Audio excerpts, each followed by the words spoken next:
Hello. Whoa, look at the background change. That's Oh fancy. yeah, Ah. the magic. One day we'll have our own intro video. One day, but I I feel like keep that was forgetting like to do it. that's the wrong show. That's what I was I know. And then it's a laughing. Friday morning, and I'm like, man, I didn't do the intro video again. Well, we'll do it next week. Although there is no AspiriFridays next week because all the Americans are off to celebrate our independence. I'm going to the baseball. Oh wow, sports ball. Oh yeah, Oh. yeah, sports ball. Hall of Fame weekend next weekend. Oh. At the Safeco. Yeah, well, yeah, T-Mobile, but yes, Safeco. Oh wow, that is, before I left Washington, I went to the stadium with my friend Aaron, and my buddy Jesse, and our partners. And what a beautiful stadium! It's gorgeous. It's absolutely. It looks out over the Seahawks stadium next door, and then you can see all of Seattle on the other side of it, depending where you sit. Yeah, it's beautiful. It's always, especially in summer, it's just a beautiful place. I'm going on Monday night because it's going to be beautiful weather here on Monday, and then go again on July 4th. So wow, that should be a bop. That's cool. Yeah, I grew up in Cleveland, so I went to the Jacobs Field, and that went pretty good. We go to the Cleveland Browns stadium in the winter and basically just don't feel your body because it's so cold and everything's concrete. We went the day after Christmas one time, and I was in 1,000 layers. I was like the Christmas Story, which is also in Cleveland, and I was just like in 8,000 layers until I was completely frozen like an icicle. It was ridiculous. So. Didn't you have Sounders tickets when you lived in Seattle? I was a Sounders. I was Sounders till I died, aka Sounders until I canceled. I was 9 years Sounders season ticket holders. Whoa. Yeah, I was convinced because I had one friend that I worked at many moons ago gave me a ticket to, hey, I'm out of town, go to a game, and it changed my mind. I wasn't even a soccer/football fan, and it was like the I'm not a sports ball person, but it was like the most amazing experience ever. I was like, oh my gosh, like the energy was so amazing.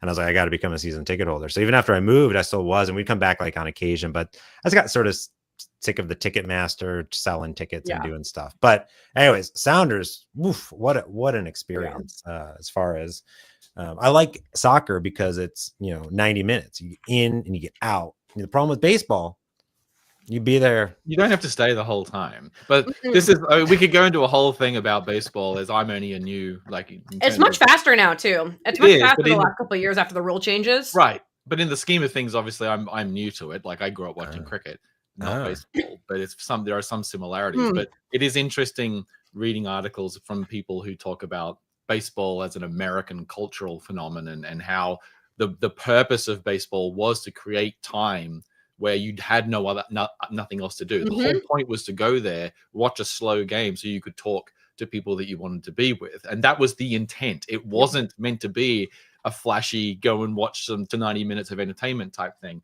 So, it's an interesting kind of... And then they started charging $20 per beer.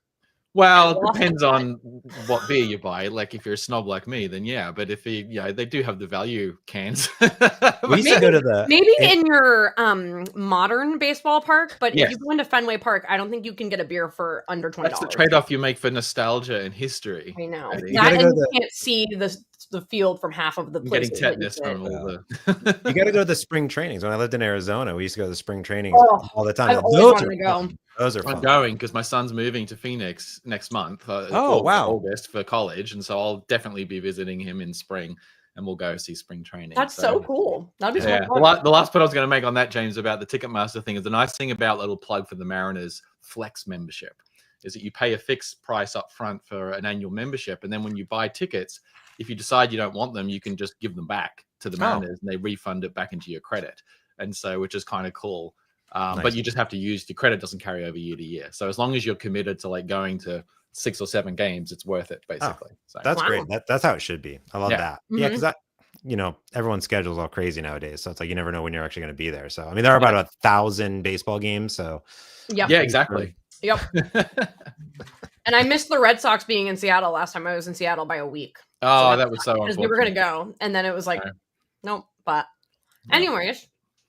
It's just sports. We're awesome. Welcome to AspiriFridays. Number 5. We're Fowler list today. He's actually taking a day off, which is Very unlike him. No, he is, but he's been talking to us in multiple Teams channels this morning. Correct. Yeah. He has not stopped talking since he woke up at 6 o'clock this morning, but he is technically off of work today. Technically off he of doesn't work have to go to today, meetings. So, but that's fine. I sent the link to a couple people who were like, "Oh, I have a meeting, but I'll see if I pop in." So we'll see if we get any special guests. But we don't really need a special guest today because we have the James Montemagno. Hello. The Mr. Celeb over here. You might be more famous than Fowler, so I think that might make you the most famous guest on this show. I didn't check the numbers, but it's fine. Do you want to introduce yourself? Everyone knows who you are, but you can introduce yourself anyways. Oh, sure. I'm James Montemagno. I lead our developer community team here at Microsoft in our developer division, where we build all the cool things, including Aspire.net, Visual Studio, VS Code, Playwright, all the things. And yeah, I think that I've talked a lot about Aspire. I talked a lot about .NET MAUI, obviously, came from the Xamarin days. So I've been mostly my foray is in mobile development. So that's my main thing. So I worked very close with Maddy and David and Rachel and the whole team for many, many moons. Yep. And Gerald, who makes sweet swag. And that's my majority background. And I've done a lot of, APIs on occasion. I'm not really a front-end web developer. It kind of confuses me quite a bit. And when I do it with Blazor because I understand it a little bit more.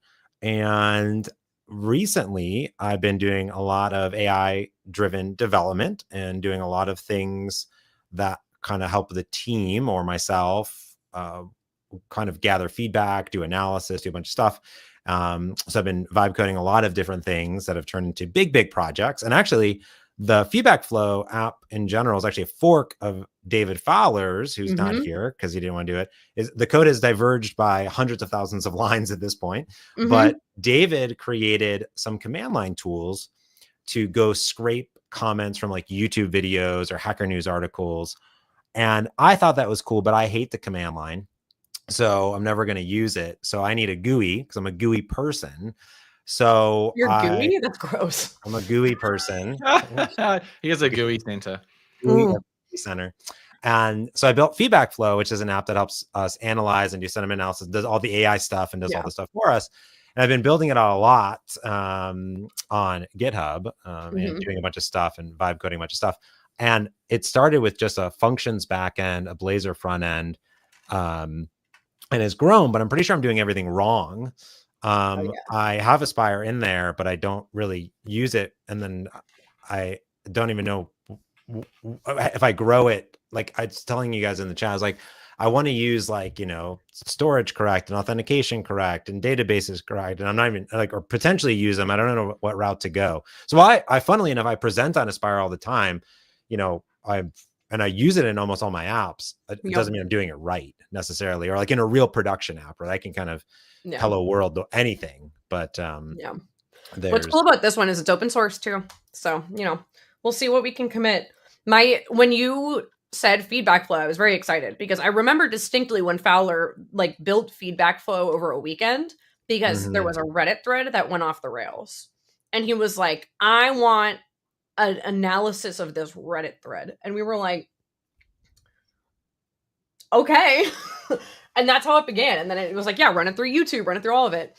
And so now what James is being very humble about the usage of this app, almost everyone, at least on the .NET side now, is running major like videos that take off or like Reddit threads that get very contentious because we do love those as much as we, pretend to ignore them. We love the contentious Reddit threads. Whatever else you want. And just to add to it. Oh. Yeah. Sorry, I was going to say it might come off as if it's just doing basic sentiment analysis. This is a lot more than that. So like, people have done sentiment analysis on tweet streams or social media posts for years now using various types of machine learning and whatnot. But this was Fowler, if I recall correctly, he spent like quite a lot of time in ChatGPT, I think, devising like how could I go about building out analysis, what type of facets should we look at, what type of things should we highlight, what metrics should we use about the number of posts per individual, like in order to gauge how active the post is, et cetera, et cetera, et cetera. Like, and he explored lots of different ideas on basically different prompts that would result in different ways of highlighting or giving the best subjective, succinct sort of summary of the feedback so far. So it's vastly more than just give me a sentiment analysis of this thing and like tell me how many posts were negative and positive. It's much more complicated than that. But he actually spent a lot of time with the AI to devise and figure out and explore different ways of doing that, of approaching it, kind of the exploratory kind of algorithmic development phase before he then committed stuff to code. And then he kind of vibe coded the whole, well, I don't want to learn how to use the Reddit API or the GitHub API or the YouTube API. So he's just like, just write the code for me. Yep.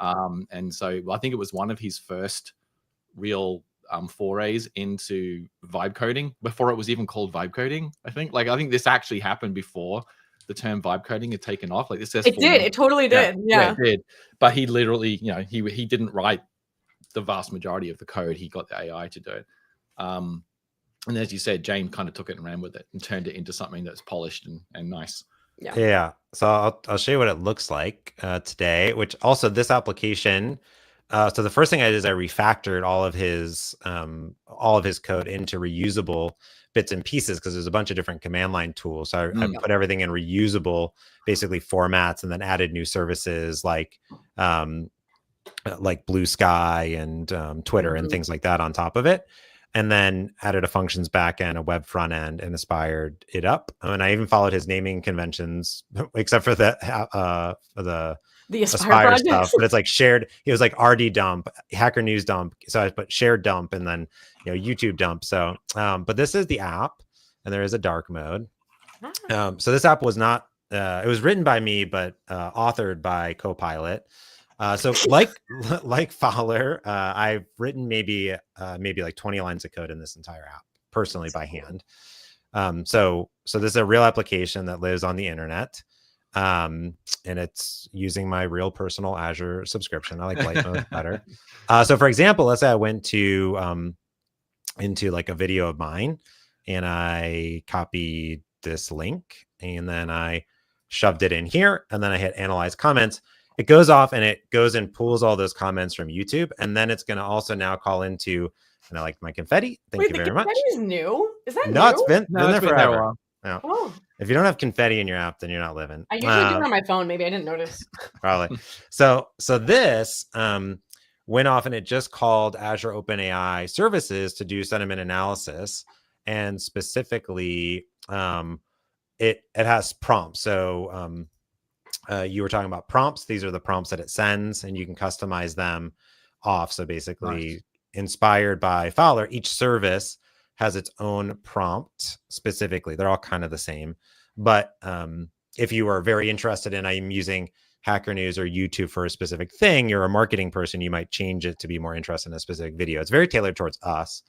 But what it's done is it's gone off and now it has analyzed this and I've changed it over there, but it has like a TLDR, it has like sentiment analysis, content feedback, viewer questions, actionable recommendations, and then I can view comments. I can speak it back. I can copy this to my clipboard. I can share this. It back? Is that new? I hadn't noticed that one. No, it's been there. The cloud coded up. I'm always just like sharing the link or. Yeah, exactly. So Damian asked for a shareable link URL. So now I have that, and that just went off and it stored it in blob storage and created a shareable URL. And then you can save it to your history and as well. And then you could give this to anyone on the internet and it's good for 30 days and I scrub it. Save to your history, you're using because there's no sign in per user, if I recall. So is this just like browser storage or a cookie with an ID or something? Yeah. So what happened here is that when I hit save, it creates a URL and save to history, adds it to my browser history. Is that what's happening? Two things happen. One thing happens is that when I hit share, it makes a request to my backend and it says, please save this. So it takes the report and it sends it to my Azure function and it has a unique GUID and then it stores that into blob storage. So now when I go to this page, it goes off and says, give me the report for this GUID and it pulls it from blob storage.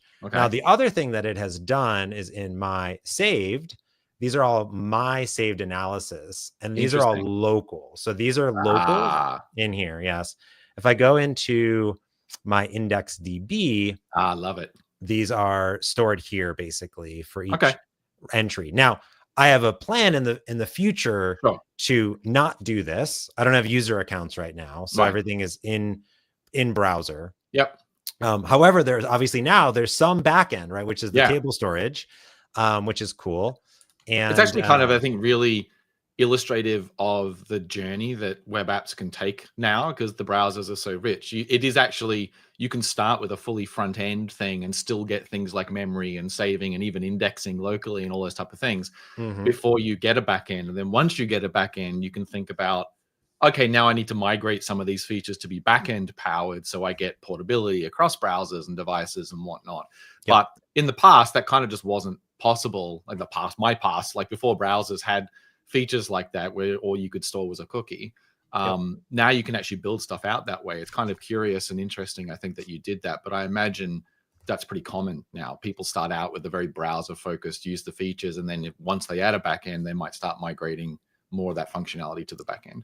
I think so. That's sort of my hope and my plan, is that I should be able to leverage the in browser, and then so if you don't sign in, I can just store it locally. But if you sign in, then I can sync it to the cloud. And you can migrate. Yeah, exactly. Yeah, I love it.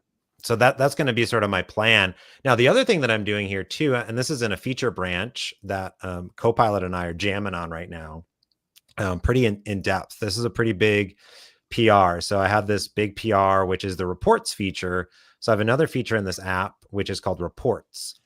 And I started this feature because people don't want to go to I created a website, but people don't want to go to the website. What they want to do, to be pushed to them on some trigger or something. That is correct. So Fowler wants to do on demand, but what he wants is a roll up, right? So he wants to come in and say, hey, go to the .NET one and then load a report. So this is a report. It uses all the same functionality. Oh, wow. But it goes off, and every week it grabs all of the Reddits. I have GitHub now as well. It goes off and it grabs all of the posts that were posted in the last 7 days, or I can do up to 30 days, or as many as I want technically. Yeah. And it does an analysis, and it ranks them based on points and comments for spiciness. And what it will do is it create a TOC. It'll do a weekly report of everything. So give me a report of everything that's happening, and it'll give you the top sentiment and mood. What's the mood of the Reddit this week? And then it'll do top comments, and then it'll do a mini analysis of everything here. And is that doing that as like one, like a batched, it does a mega LLM driven kind of generation based on all the top posts, and then it saves it? Is that kind of like similar to how you've done the other stuff? This will get saved and then. Yep. So what's happening here, it's actually really crazy. So what ends up happening inside of this is I have a reporting function, and the reporting function does a Reddit report, and it will go off, and let me bump this up a little bit here, is it goes off and it finds all the top threads. It has like a little ordering mathematic, basically what I want here. And then it will basically flatten the comments, do an analysis, and then it does its own little custom analysis of all the thread titles. Interesting. In general. And then it will take the top commented threads and then do a mini analysis of each. And then interesting. It will go off and it actually then analyzes all of them. So it goes and analyzes each of them for a mini analysis. And then it generates an email report. So I had it. Here we go. So this generates so I send this in an email. So it generates a huge HTML report with all this information. So what's actually happening is I store this entire HTML blob in blob storage. And that's what is actually being returned here and then visualized. I take HTML and I do HTML to Markdown, or actually I just put the HTML in the browser because it's just there. And then I retheme it as well. So it takes all of this and it puts it all here. And then you can one click, deep link, and then you can analyze that deeper if you want. So kind of cylindrical cycle. And then you can also share it. So for example, this URL is just a URL that you can then share the report and it's available, right? Because it's all public data. So if I drop this in, anyone can do it in general. And are the report types hard coded in the app right now? Or can I come up and say, create me a new report for these keywords or something? Well, that's a great question. So as again, like I was iterating, right? Because this is like people are like, you should sell this. I'm like, no, because it's completely incomplete. like I'm like revving things in real time. So this one is I worked with Copilot to create a report system. So my first one was let me generate a report. So I actually have a logic app that every Monday goes off and it calls a method to generate the reports and then emails team members. So I have distribution groups here at work that does it. But I said, wouldn't it be nice for Damian to say, I care about this repo, I care about this subreddit, and then show me my reports. So I basically worked with it to generate this. So this is in this branch that I have. And what it's doing is basically exactly what you said. It is going off and there will be a new button here. So when you go to reports, it will only show you my reports, and you can create a new, it'll do a new report. So what will happen is, because I don't have user accounts, what it will do is it will go off and it will, in the back end, say, I want Reddit Azure. And then it will go in a table storage in a table, say somebody has requested this, and it'll increment or decrement the people that are subscribed to it. And every Monday, I now have another trigger that fires off that will generate all those reports. And then in your browser history, I have another IndexedDB table that are the ones that you submitted. So you requested in the back end, it's saved, you save it local. And then what I do is when I come to this page, I go to your IndexedDB and say, what does Damian care about? Go filter it on the back end, only return what you care about. So why on the reports page do you need to re-implement? Did you, like, this only does GitHub and Reddit right now? Like, why doesn't it just, is it not the same logic for all of the socials? Like, you have to re-implement this feature for each one for some reason? Yeah, so what I want the reports to be sort of like a weekly recap, right? So when you go here, this is a point. Now you can have multiple URLs, so you could do this. So this is just a article, multiple articles. It is not the entire subreddit. You know what I mean? So what I wanted the reports to be are sort of weekly summary reports. So I implement new logic that's like, go off, go figure out all the new ones, go pull it down, and then go do stuff, basically. Okay, I guess I'm just asking for the reports one. If you go back to that UI that you had up, you've only got 2 sources that you support right now, rather than all the sources. Is that just and is that because you had to do custom things to do the reporting for GitHub versus Reddit versus all the other sources? Okay. Yeah, exactly. So I have custom logic that Fowler wrote, actually, which is like, go give me all of the issues and then go give me all of the comments for those issues. So I basically have a few different services. So actually inside of this code in the shared dump, terrible names, I have these services. So I have like a blue sky service, a Twitter service, and a bunch of other things. Do they actually have interfaces? Is it just like I social source? Or no, they're strongly typed to GitHub itself. That's just for mocking. There's no like base, like all the social sites implement some contract and then you can just plug new ones in. This is all very custom. It's pretty custom, I would say. Yeah, pretty much. But it means possible. Maybe that could be a factoring that could be done in the future. Yeah. So what I do today is I used to have it. So when you used to go to analyze, you used to have to pick your service. Yes. Now you figure it out from the URL. I just figure out by the URL. So when David did his was how he wanted it, right? Which was you could give it a bunch of IDs, you could give it a bunch of URLs, you could give it, and it would go grab as many things as possible. So when I first started doing it, I went down that path. And then I found that nobody was doing multiple URLs. They were doing like one URL, or like in this case, maybe 2 URLs. So, but you couldn't do them from different sources. So I said, well, that's silly, because let's say there's a Hacker News article, or Reddit thread, and a YouTube, post them all in here and then analyze all 3 of them. And now what I do is if you do multiple, it does a big combined and then also mini ones as well for each of them. So I just made it so it looks at the URL, because I found that nobody was looking at the IDs and no one was like going to post in a Hacker News ID in it. So I said, just only give me a URL. I'll figure it out based on the URL and then go from there. And that's been super helpful. So now the logic path is parse the URL, then use the specific service. And there are interfaces. Like, so for example, inside of the web app here, I have services and I have a feedback service.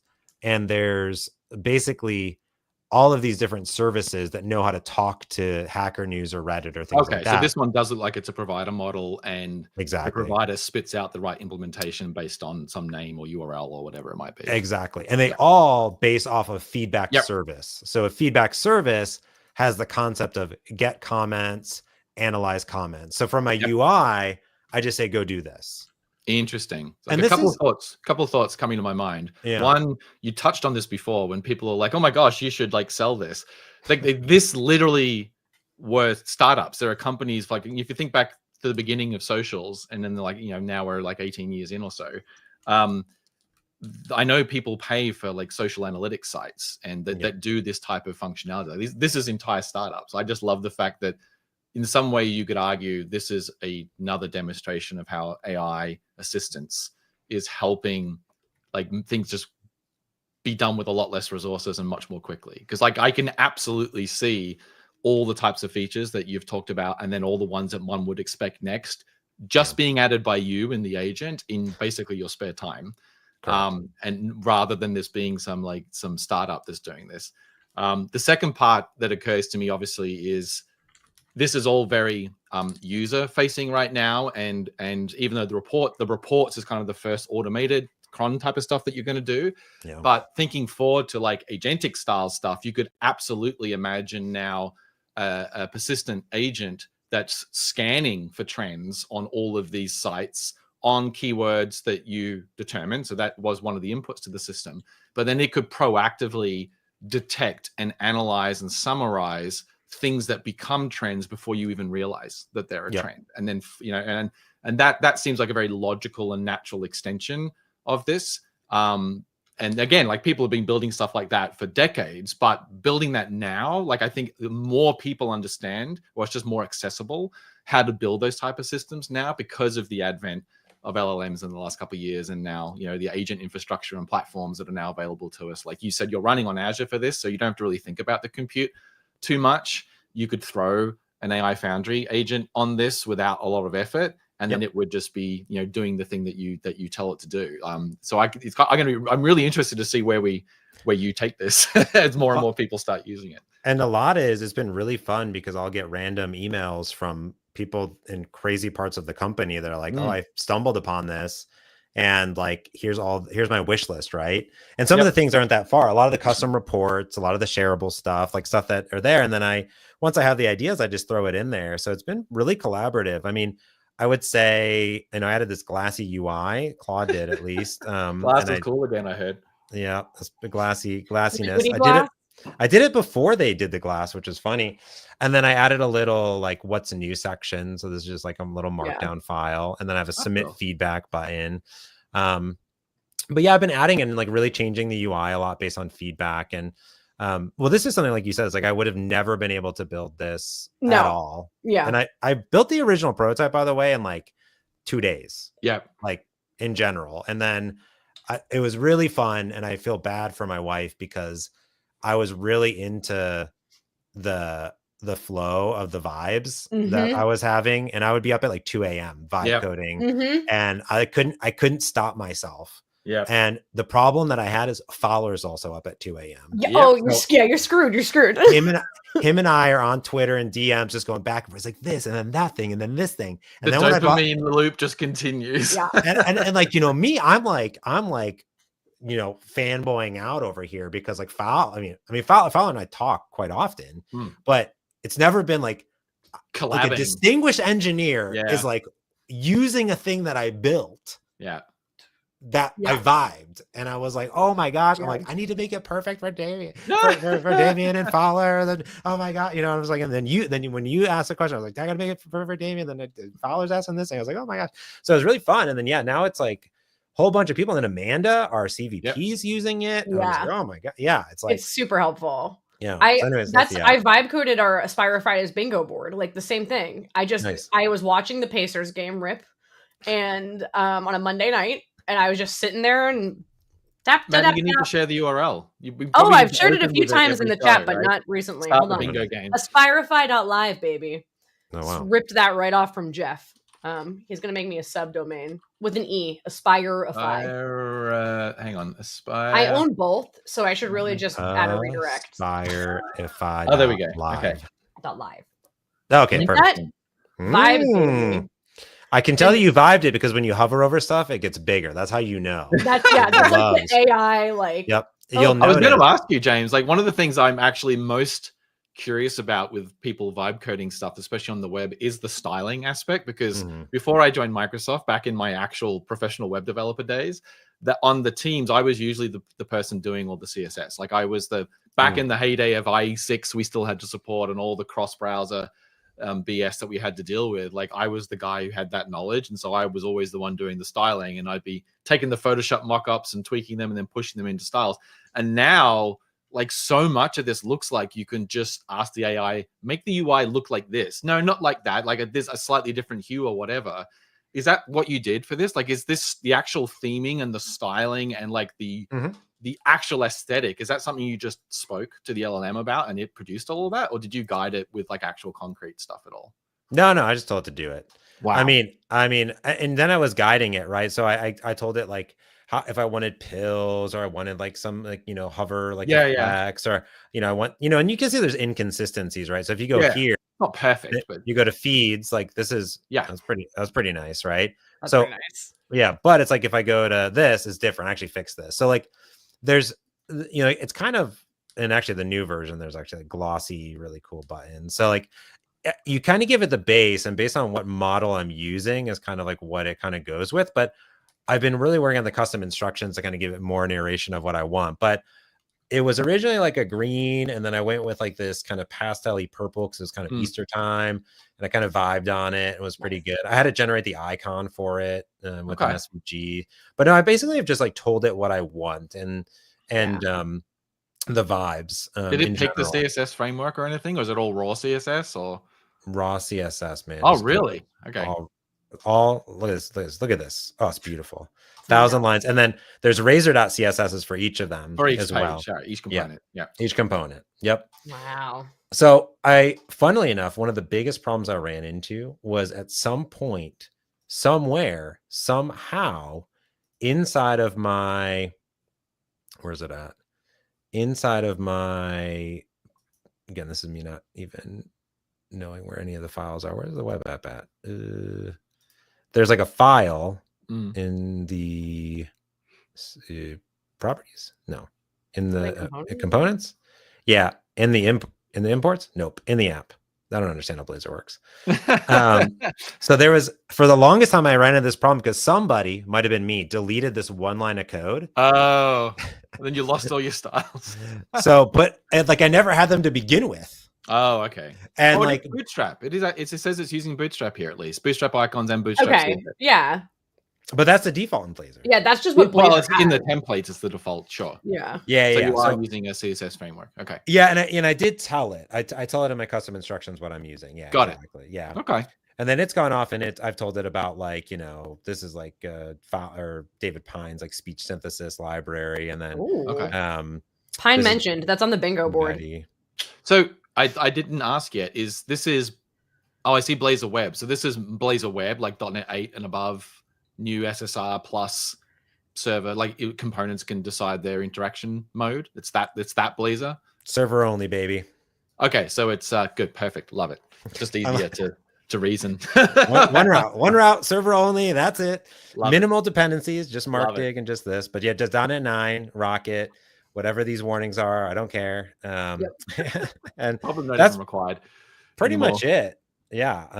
Can you DM me the latest password? Because I just cloned it and tried to run it, and it runs. I just don't have the password anymore. You've changed it. Well, if you run it locally, you shouldn't need a password.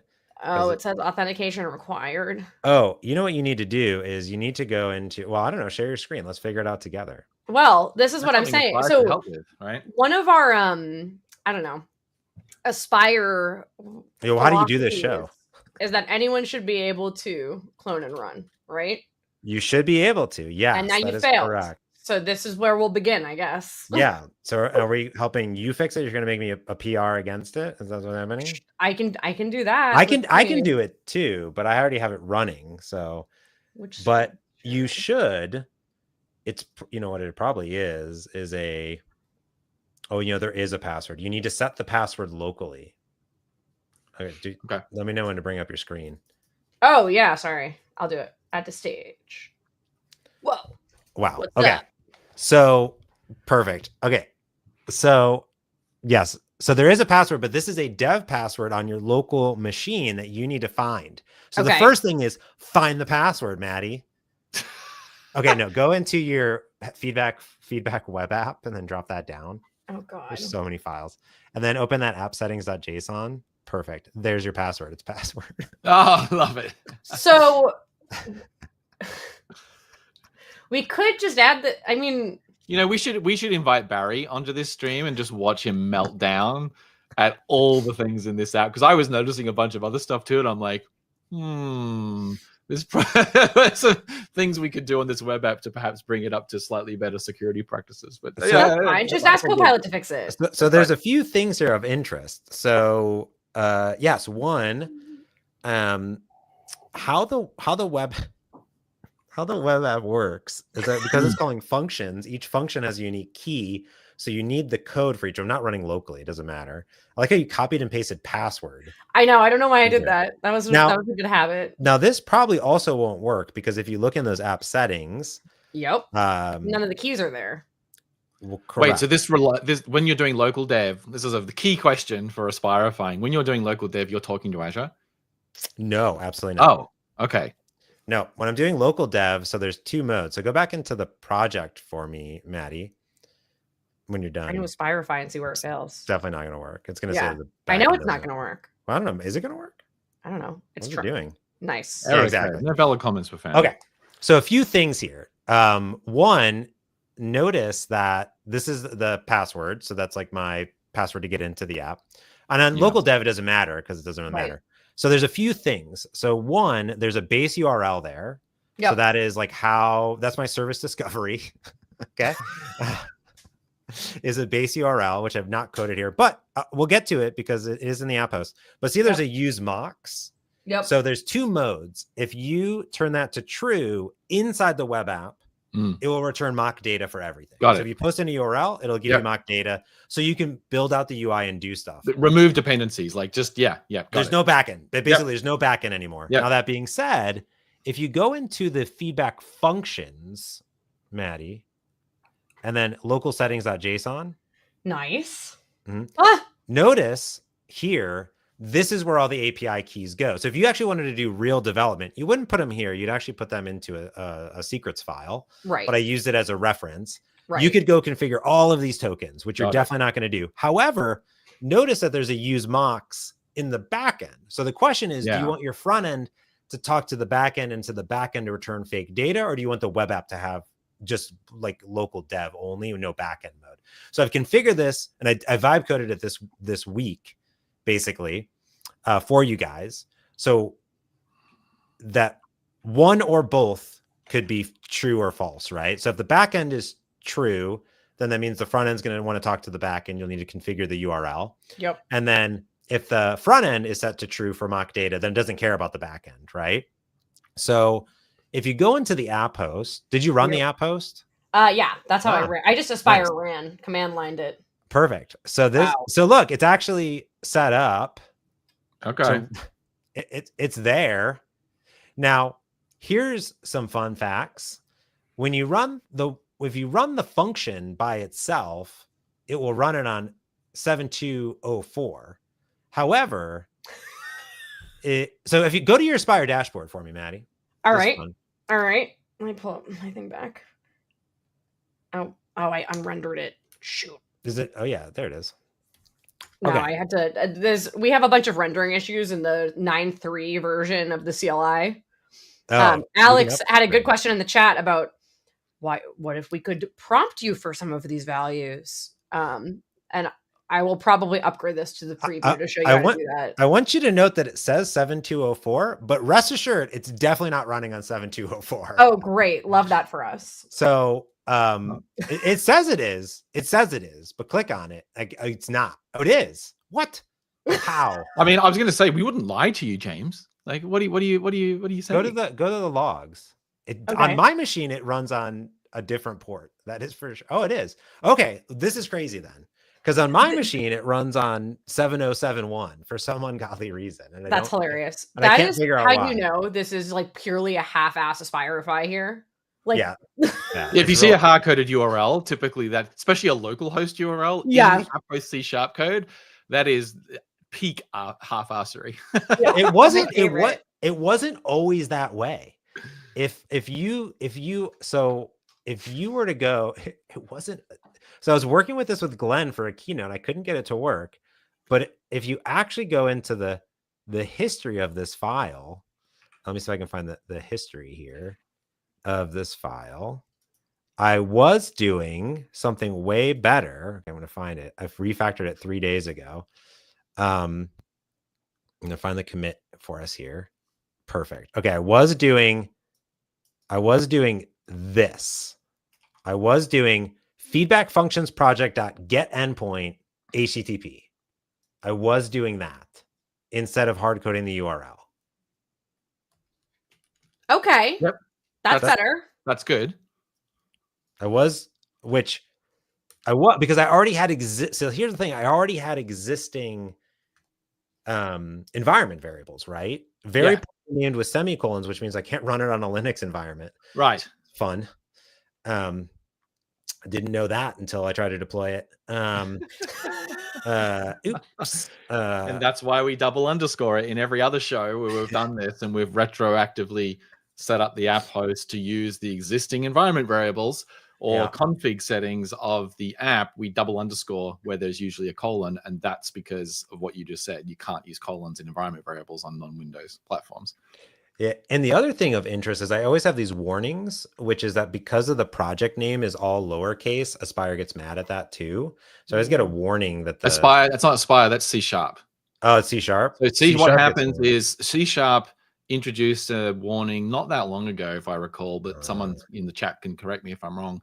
They reserve all lowercase identifiers as future keywords now. So if you have an identifier that is something other than a local member, like a variable, like even just a local member in a class, they will, I think it's basically type names.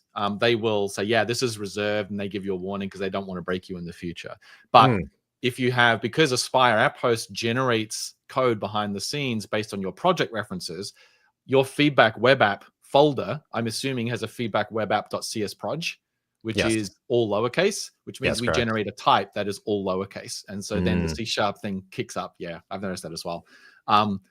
Not sure what to do about that. Like, it's kind of, we're fighting C# norms, which is Pascal case for type names, and .NET norms versus what kind of looks nicer when you're just looking at the code in the file system when you compare it to other stacks. But yeah, that's just what it is. Now, I would never name my projects that, but because Fowler did, I was trying to be a good citizen and like follow naming conventions. Well, I love that yours is a mix now, because this app has history. It's like, it's a bit of everything, which is great. It truly is. Yeah. And then because I right-clicked AspiriFied the project, then it just named those projects correctly, right? Yep. So, which is great. So I'm going to try to run it on my machine. So I have all sorts of issues. So when I run mine, like I have to go start Azure, right? Like manually, like I don't know. Like I think it works in Aspire, but I'm not actually sure. It does. Because we can do all that when I started the project, I didn't use blob storage or table. Okay.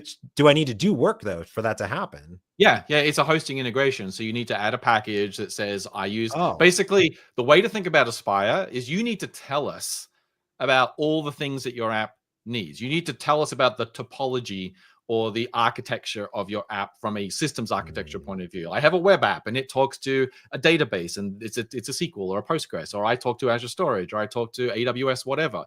And then we have integrations for each one of those things, right? So in the box, you get support for .NET projects, any container, if you can just run it as a raw container or an executable. Then if you want higher level integrations, like I want Azure Storage, or I want like the Redis specifically, rather than just a raw container, then you have to add a NuGet package that adds that integration. And so in the case, because you're using Azure, I saw you had the Azure Functions hosting integration in your app host, you need to repeat that for anything else. So Azure Storage, then you can add Azure Storage in there. You can say run as an emulator, then that will take care of downloading the container and firing it up for you. I see. Yeah, because right now when I run it locally, like my app host, it just like sometimes just fails to start. And then I'm just like, I guess I'll rerun it. And I think it's because I have functions that are trying to spin up and run that are expecting the emulators and the things to run, I assume. All right, well, shall we start there then? Maddy's trying to like update things in the background, it looks like. I've now updated this at least to Aspire to daily builds? The latest nightly. Wow. Okay. Wow. So all right, you can see the dashboard changed a little bit, which is cool. Okay.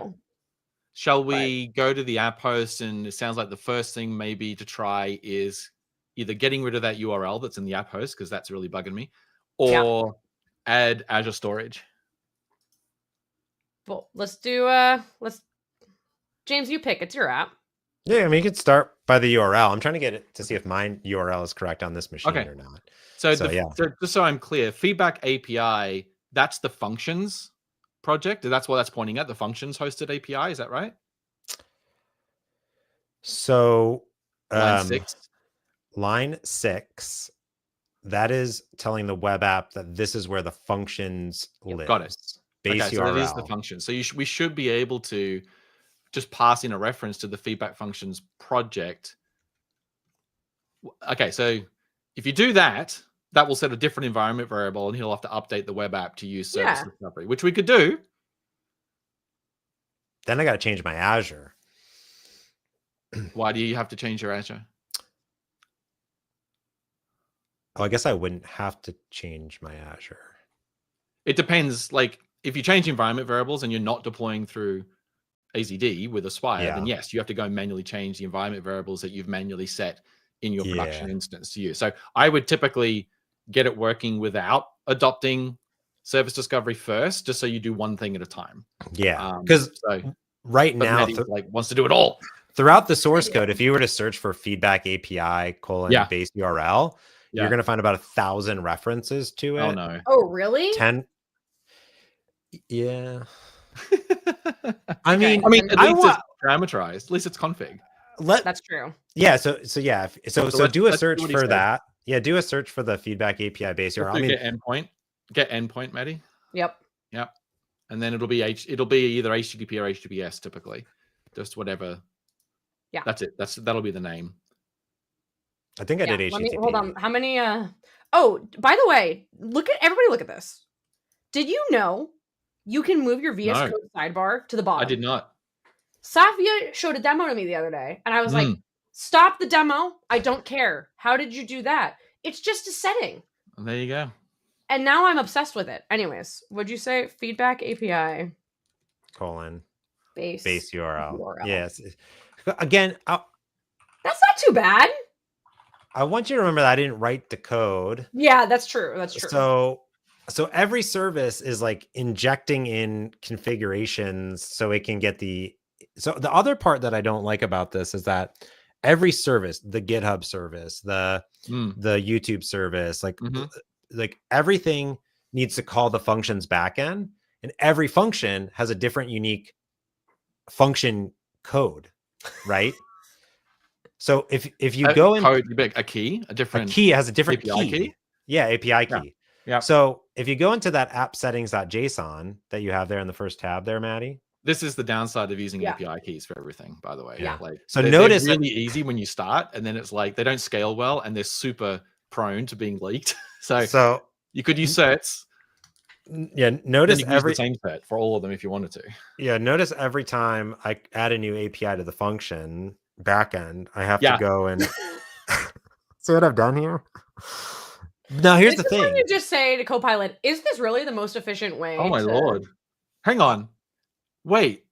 Now I'm going to admit I don't know anything about Azure Functions, like honestly. So I would assume that I could have one functions app with multiple functions in it, and I just have to auth with the app with a single key, and I could call any of the functions. Are you saying that's just not a thing at all? And each function that you deploy you have to separately auth with? You can't make them part of the same auth unit? You can, but I've set all of them to a function level auth, which means each function has unique auth code for each. So, but what you're saying is you did this to yourself. That's what I'm hearing. That is absolutely Copilot correct. did this to him. This is not his Yeah. fault. The interesting part about all of it is that actually nobody needs access to this API at all. It could be an internal egress. Like only the website is accessing these APIs. Right.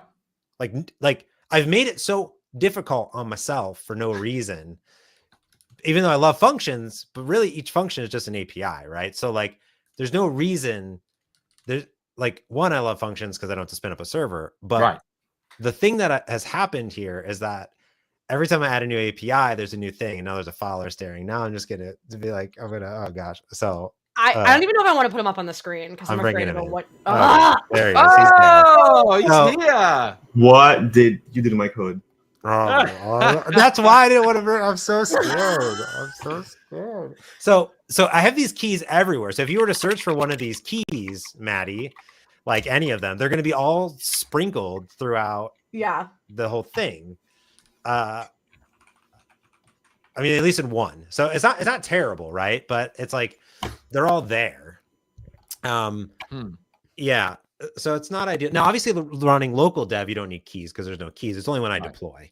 So that's a me deployment problem at the end of the day. Now, really, what should happen is it should be service to service. Like my Blazor web app should just be able to talk to them. So if I had them in a container app, which I don't, I have a function app and I have an app service. So that's what I have.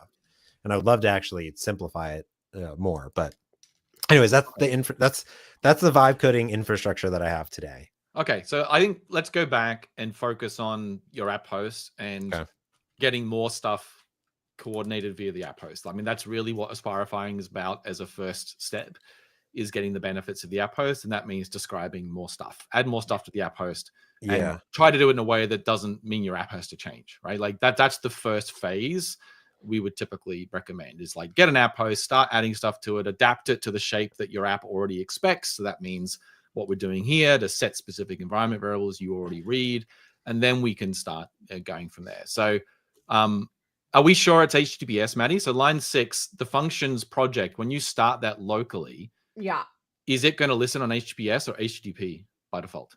Let's find out. For functions? Yeah. That got added in properties launch settings, that got added recently, I think. Well, there's project. It supports both. I think it's HTTP, right? Well, that's a file. It's also a hard-coded port. So I saw some chatter about this. Like, what is the thing here, Fowler? How are we supposed to do this with the function stuff? Well. Let me give you a live share. Are you telling me this is just an area that's a bit of a wrinkle right now? Well, we'll find out.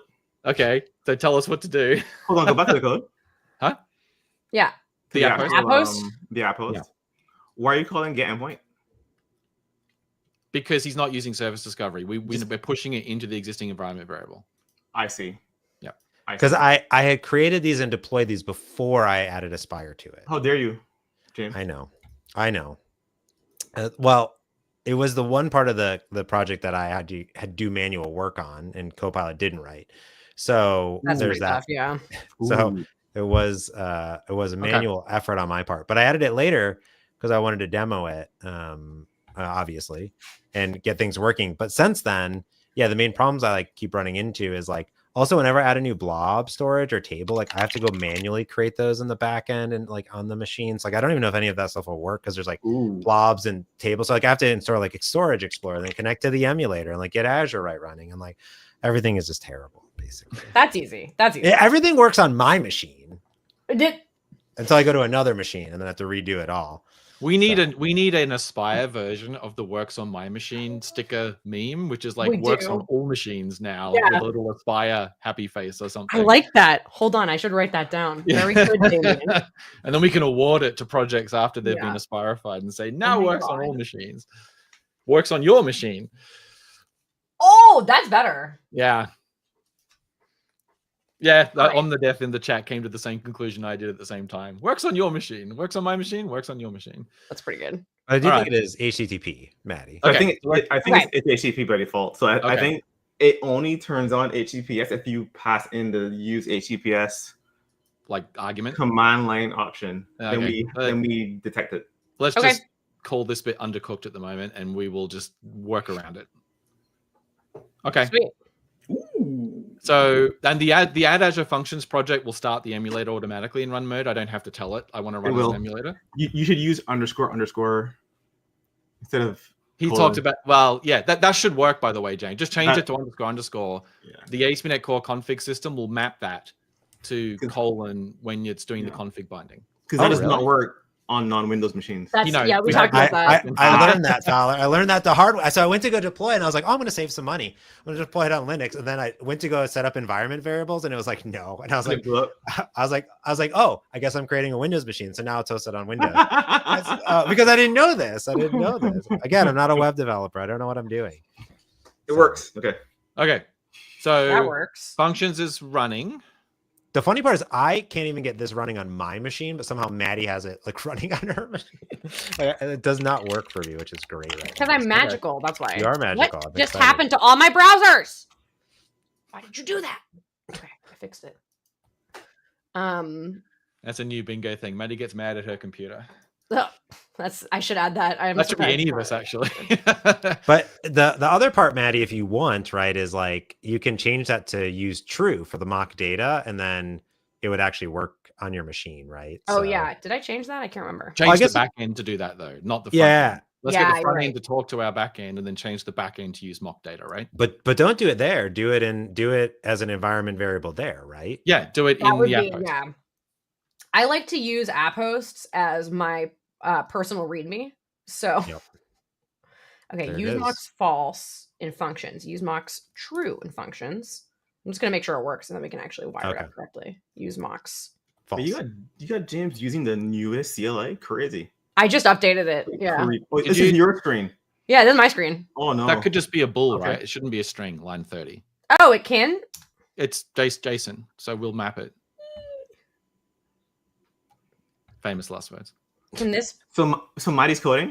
Is that right now. I shared. I just live share in the private StreamYard chat. If you want. Maddy pulled it down and tried to run it, and then it ran. And immediately figured out that it does not work. So we get to show at Maddy. This is great.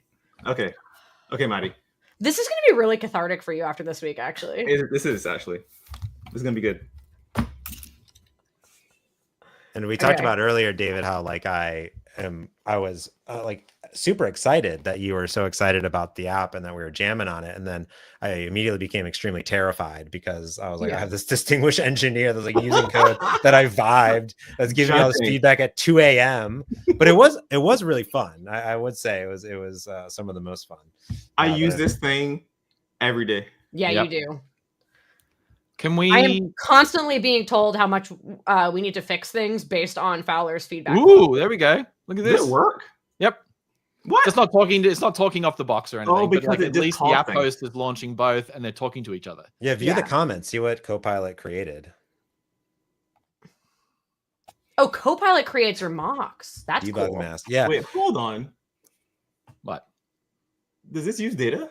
This is mock data because built in. Fowler, we turned on mock data, so you don't have to talk to the cloud. Use mocks true. Yeah, so what I did, David, is when I was developing, I didn't want to use all my precious tokens. So on the front end, I said, hey, create mock services for everything. So in the front end, I could just run just the front end, no back end, and then build all my UI with mock services. But then I was like, I'm going to come on this show. We got to make sure like the whole thing works. So I vibe coded the back end to return mock data if you set the back end. So now the front end is talking to the back end, but the back end is returning mock data to the front end. So it actually is like doing things. That's super cool. Thank you. So we could, and I think I've said this in every single AspiriFriday right now, you could use launch profiles in the app host to have a launch profile that pre-configures to use mock data, and then another launch profile that assumes non-mock data. And you could just pick which launch profile you want when you launch the app host. Do I want mock data or do I want real data? Yeah. Maddy, if you go into the app and you try to like share something, like if you go into that thing that it just created, and you go up top and you say share, does that work? Nice. No, perfect. Baby. Cool. Oh, there we go. Nice. So this means OTel's working. So that's good. Yeah. That was one of my questions. I assume functions of reporting OTel. So both of those resources are successfully pushing OTel to the dashboard, which is great. Yep. That's good. Thank you, Functions team. Thank you. Woo-hoo. Thank you, Functions team and Safia. We love you. So that call should have stored that in blob storage. Right. So this is where there's no Azure Write running right now. So this feels like the next thing to do then. Perfect. Right. Let's get Azure Write running. Does it, when I run it in Aspire, do I need Azure Write, or is it? No, it's a container. We do it as a container for you. Because it's in the dashboard, right? It's running, right? What is? I don't know. Something. There's a container running, right, Maddy? Go to the dashboard. There is a container running, but But not where? Sorry, I missed that. Look at this thing. It's right there. Funk no, that's storage, the funk. blah, blah, blah. That's Funk storage. What is Funk storage? Did you add it already? Did I just totally missed you add that? No, I didn't add anything. It's here. It does it automatically. Oh, okay. Fowler, where does it get added automatically? Does Azure Functions add Azure storage for you automatically because Functions requires it? Yep. And why is it not a child resource?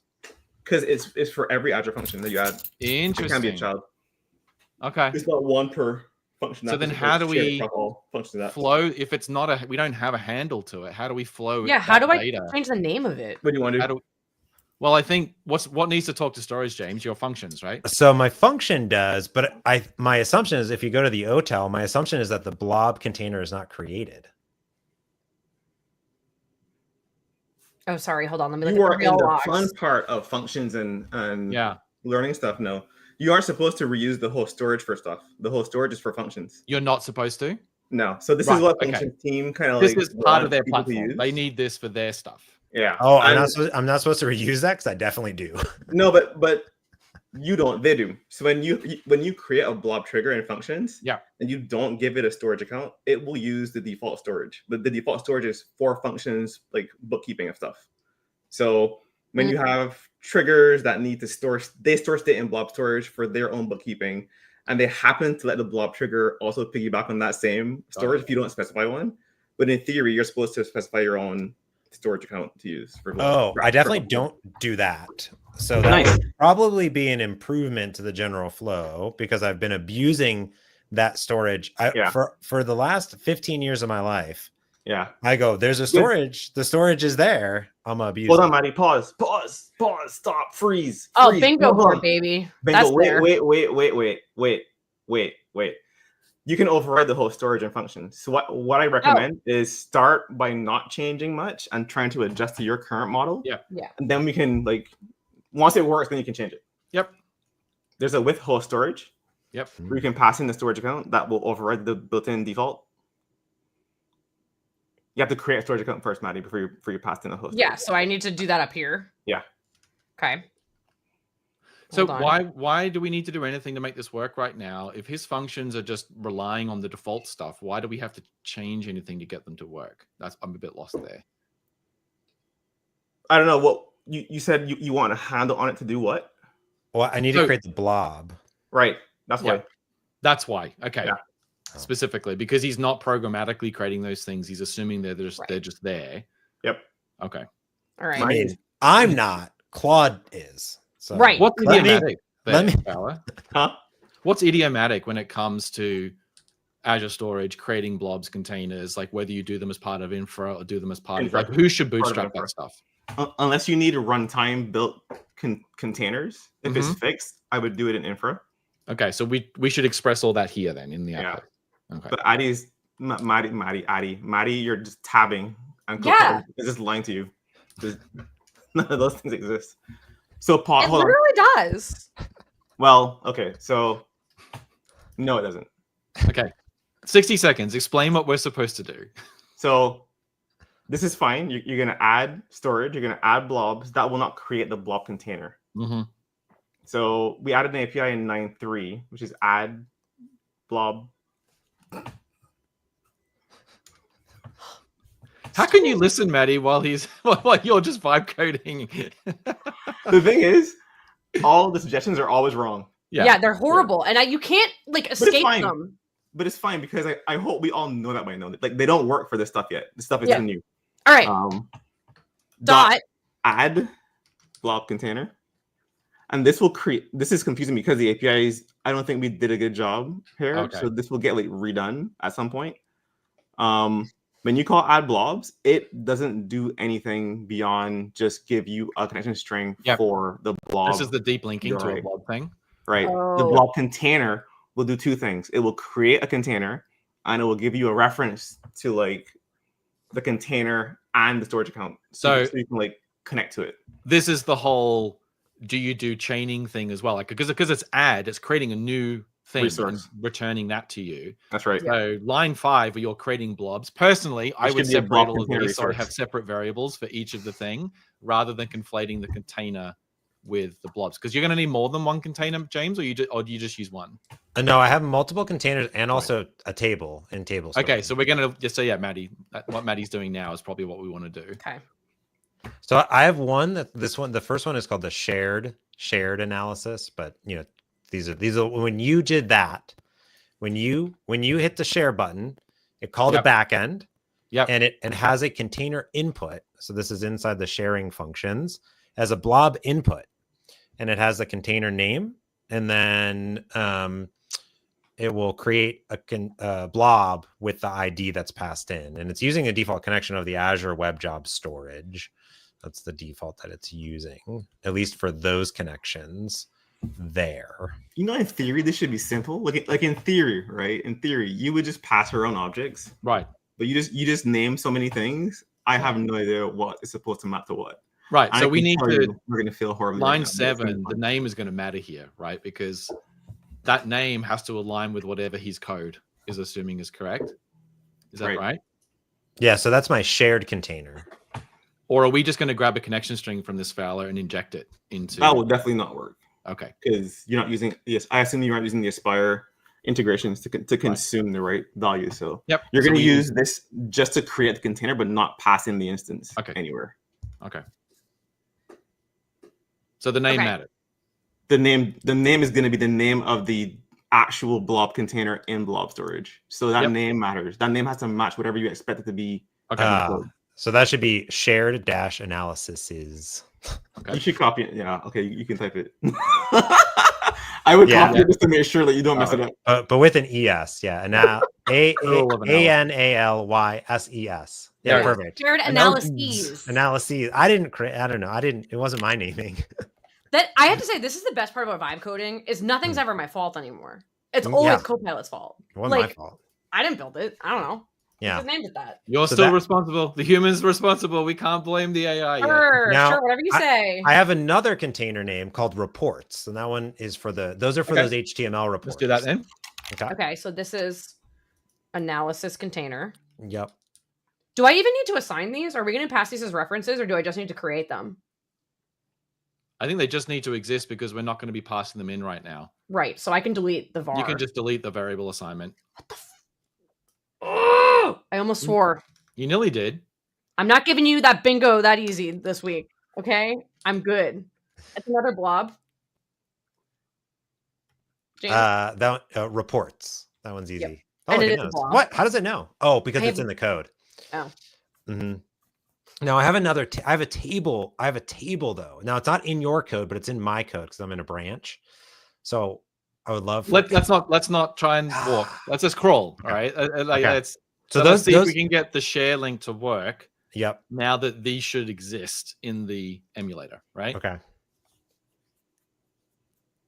Now, so yeah, the FF blobs and FF storage, those names don't matter. Those are more for references, adding references then. Correct. That would be for the service discovery stuff. And the add blob container, those ones matter because those are the ones that I created. Now I'm assuming that that's what happens because normally this is what happens on my machine is like, it's like, this blob thing doesn't exist. So garbage throws it. Oh, look. Why is it not? That seems to suggest it's trying to do it in Azure rather than using an emulator. Yeah, because I didn't do run as emulator is why. Oh. That's why I asked before if it was the default, but I think you're all just...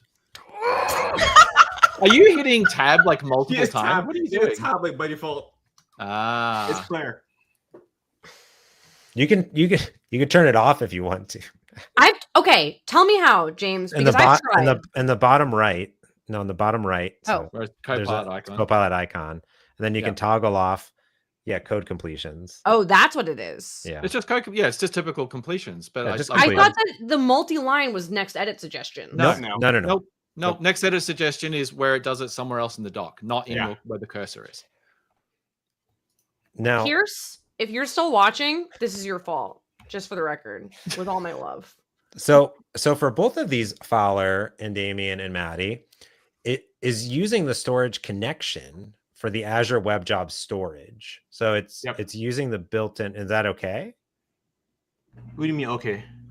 Well, I mean, aren't we creating a new emulate? Is it the same emulator?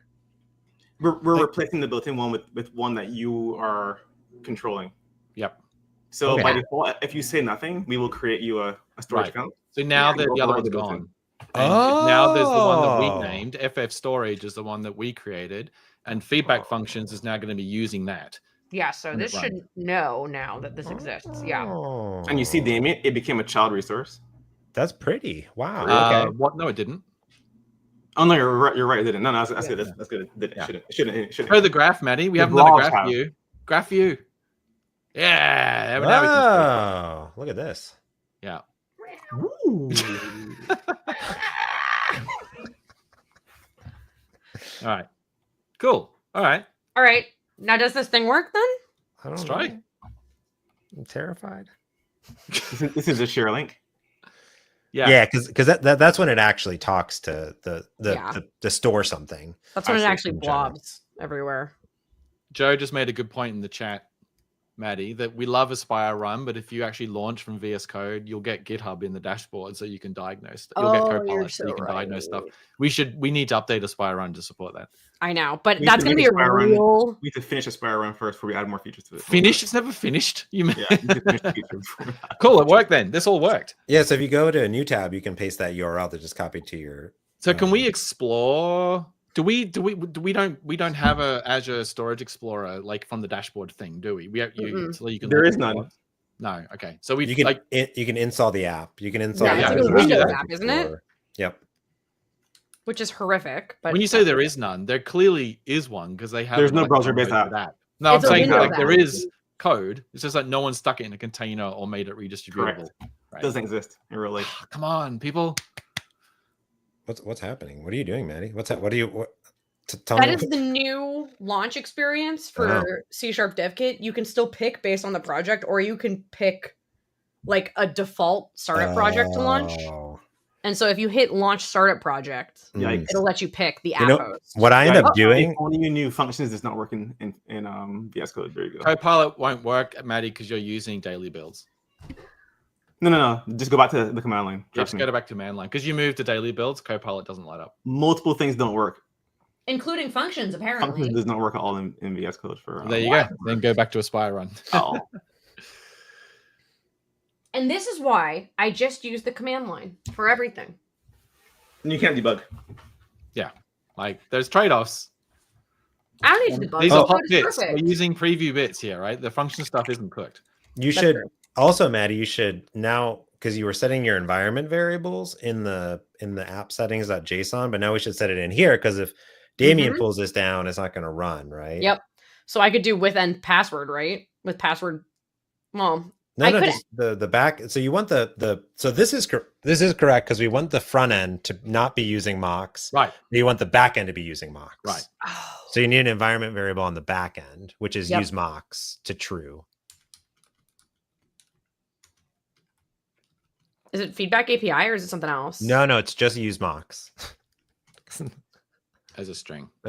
Yep.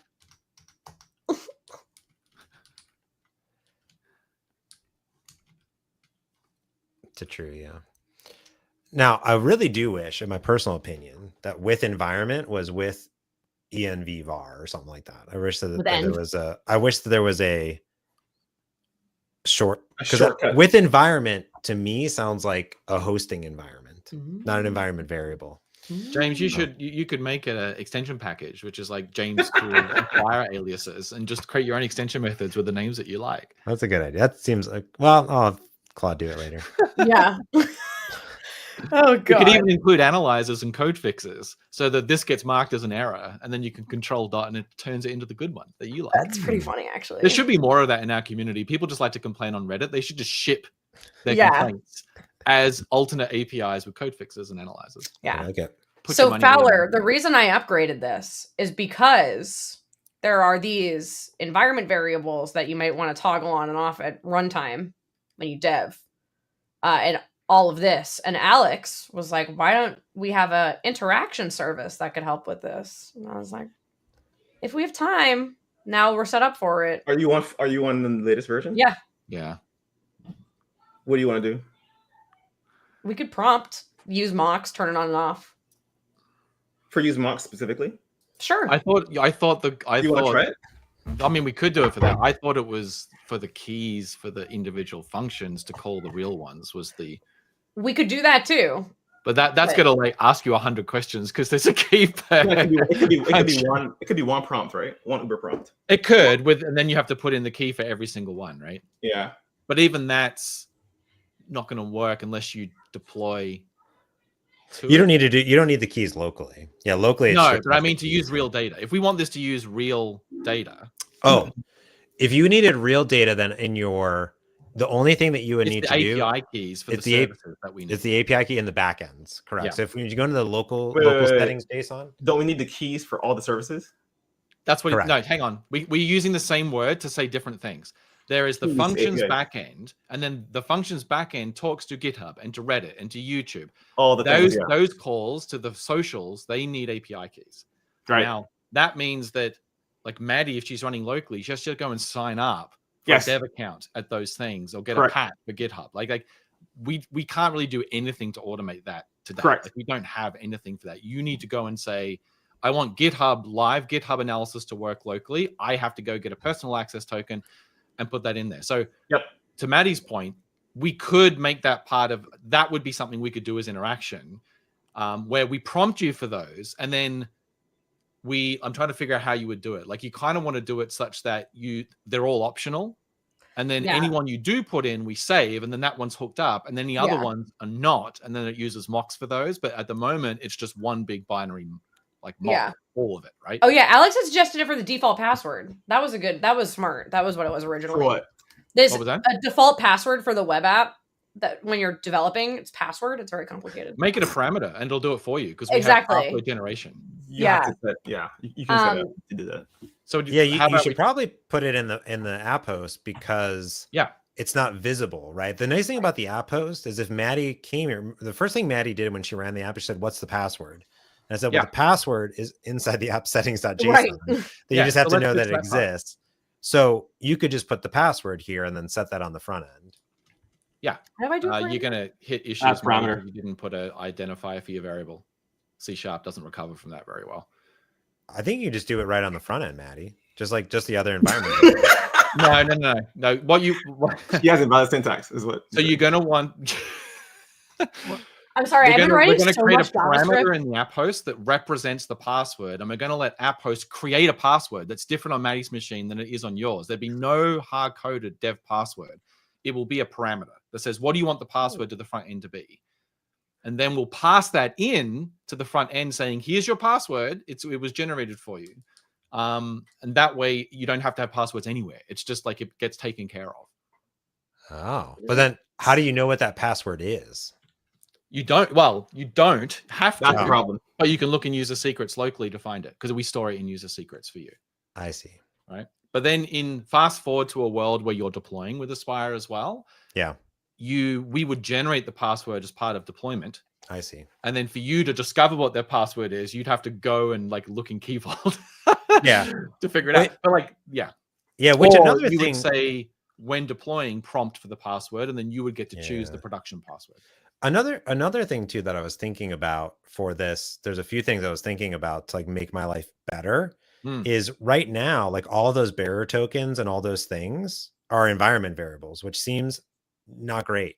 It would be better if that was a key vault, maybe where I had my Twitter bearer token. So if you parameterize them, that gets automated. So ultimately, if you express all of those things as parameters that are secret, like Maddy's doing now, and then you flow them through the app host into the various resources, then they can become things stored in Key Vault. Not Key Vault. Well, we don't have. You can add a Key Vault secret resource, right? But we don't have the hooking, like storing stuff in as part of deployment for manual stuff today, do we?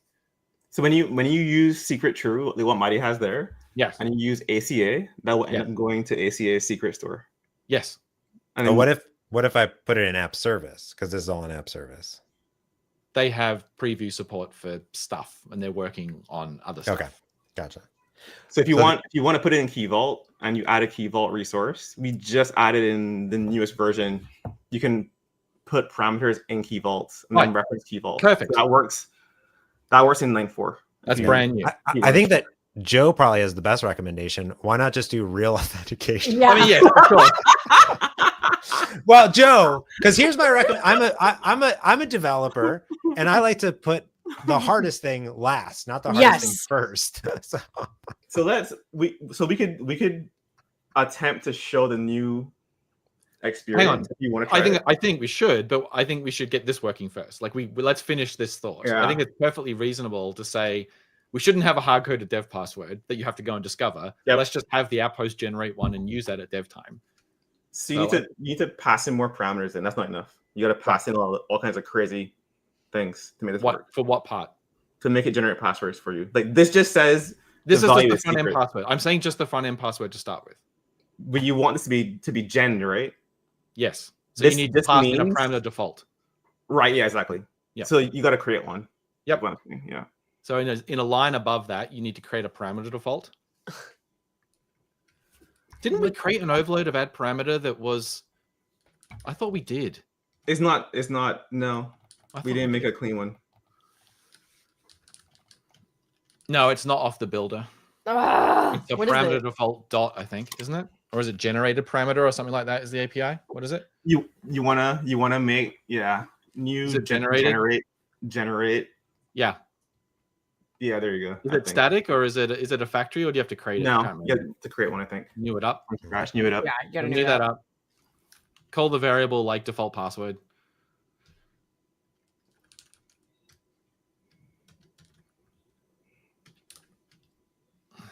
Okay. And then if you look at the arguments to generate parameter default, you can give it complexity arguments. So you can ask, like if you bring up the signature info. Oh, wait, what? They're all properties. Oh, they're all properties. Okay, so if you do open curly after that to do property initialization. Just hit F12, Mike. Just hit F12 and look at the class. Oh, yeah, hold on. On the class, not in between the. I know, but it should. Yeah, so like you can set all these properties to say, hey, it needs to be this long, or it needs to be like, we don't care. This is just the dev password, right? This is a front end password for now. Yeah. So we can just, the defaults are fine. So if we go back, and now you can pass this instance to, there should be a way, it's either like a with default on the add parameter or it's an argument of the I think it's an argument. It's an argument? Oh. Might be the semicolons on the other line is like burning my brain. So this is an Aaron thing. Who does that? Aaron. She learned it from Aaron. Because when he does demos, upsetting. You can comment out and it's add not worth lines. I always fix. I like hit the That's format fair. after I hit the format and I fix it all. Format but when never I'm moves editing it the from app, a I line. started to No, do it doesn't. Format can't fix doesn't that. move it. What am I putting here? You need to bring up the signature help. Like you're not going to be able to figure this out from. Yeah, there you go. So look at the overloads. Down some more. Public Down some value. more. What's the second one? Parameter default. There it is. Second argument. The second argument. That's the third argument. Yep, you're right. we should. Should I name it? Live share. Should I name it? I feel bad for you, Live share. Live share is on. Just type default PW, comma. But is it? Did you put it in the thing? Or What? Is it in live stream? Yeah, it is. in the chat, it's in the bro. AspiriFridays chat. I'll try to help you. All right. So in theory, now you need to. Why pass is this not a this flag? What? What's wrong? Oh, I see. Those are optional parameters. Yeah. I see. Yeah. Yep. All right. It's the zero index second argument. Thanks, Alex. It's so funny. Like, we haven't come up with a good, succinct language for instructing someone else over a live stream what to type. Like it's actually very funny watching us all try to explain to each other what we want them to type because everyone does it differently. Would you probably also want to persist that then too? So like if I'm doing multiple runs, the password it does it automatically. It goes into user secrets automatically. So generate a parameter default when you're doing local dev. It will, once it generates a default, it will put it in user secrets. So the next time around, it gets loaded into config, and then parameters load their values from config. Okay. So now you front end password, Maddy, you have a handle on that variable name. You can use that to set an environment variable on the front end app, which is where that password environment variable was being set, if I recall correctly. You know, the other thing that this app does that actually has an integration is the Azure OpenAI. So right now I just pass in like URLs and stuff like that. So that probably is something that could improve in the future too. Once we've got it talking to something real, right? Yeah, correct. Like app access password. Yeah. For example, like what you could end up doing is say, oh, use mock data in the back, and then like use, do another parameter, so like use real Azure OpenAI, and then it would actually call Azure OpenAI to test it with different things. So that's it. So right, you do that. It's a fake analysis. Is that what happens? Yeah, right now, because see on the with environment use mocks true. Yeah. Up there, the front end is saying use mocks false, which is saying call the real back end, and then the back end is saying I will return you dummy data for all services. So every service. I see. Yep. Yeah. And this Can is I delete this now? It'll override it. Doesn't matter. It will override it. Okay. Just override it, right? Because environment variables win over settings files. And so if you run this now, the password will be whatever was put in user secrets. What the heck is this? And will that show up in the dashboard? That's what I was wondering. I'm not sure. Do we show parameter values in the dashboard? We do, don't we? If you look in the details, you can say show me the value with the whole like big. If you're on line 4, maybe we could show the new feature that maybe might work. Let's just run it and see what happens. If not, you open your user secrets file and you find it there. Which is there's a new feature in VS Code to show user secrets. There you go. Actually, you can can see it because we're passing it into the front end, so you can just look at its environment variables. Like, but let's see if we can show the new features first. Yeah. Okay. Okay. So in the upper right hand corner, the parameters aren't shown. Upper right hand corner, they're hidden. Upper right hand corner, there should be a show hidden resources. Yep. No, that's two upper right. The other settings. The other one to the right, the configuration. Password. Just click one. Do something. No. He wants you to show the settings for the Wait, what am I looking at? Oh, did it just lag? Sorry, I didn't see anything being shared for like 5 seconds. Oh, that's click on the scroll to the top of this, and then click on that. What's that thing called? The show details properties. Like this? No, at the very top next to view console logs. Yeah, click on that. Show all. Does it show the value? It doesn't look like it. Where's the value? Oh, we didn't put the value in there. I thought we did. We don't put the value in there. Oh, because it's secret. That's why. No, but it should be available. You should be able to then. It should just be because I need to copy paste it into the front end. No, you've got it. You can get it from the environment variable, but like it is odd that we don't show it here. I thought we did. Because it should just be shown here and marked as a secret. It would render as dots, and then you can click the button to reveal it. Right. But because I think from like a developer's perspective, Damian pulls this down, he runs it. Let's ask him for a password. It's like, where do I get that from? The password will be in the environment variable here. Right. So it's passed in. You can use the filter, Maddy. Just type. You don't have to search for it. That's not as fun. Oh, okay. Scrolling on screen. There it is. Nope. Why is it empty? Boys? Nailed it. Is it not generating a password? Does this feature even work? It's supposed to. Is it not generating a password? Is that why it's not showing us anything here? Oh god, that's funny. No. I mean, it should show an empty value. I would have thought at that point. Why did it not use the value?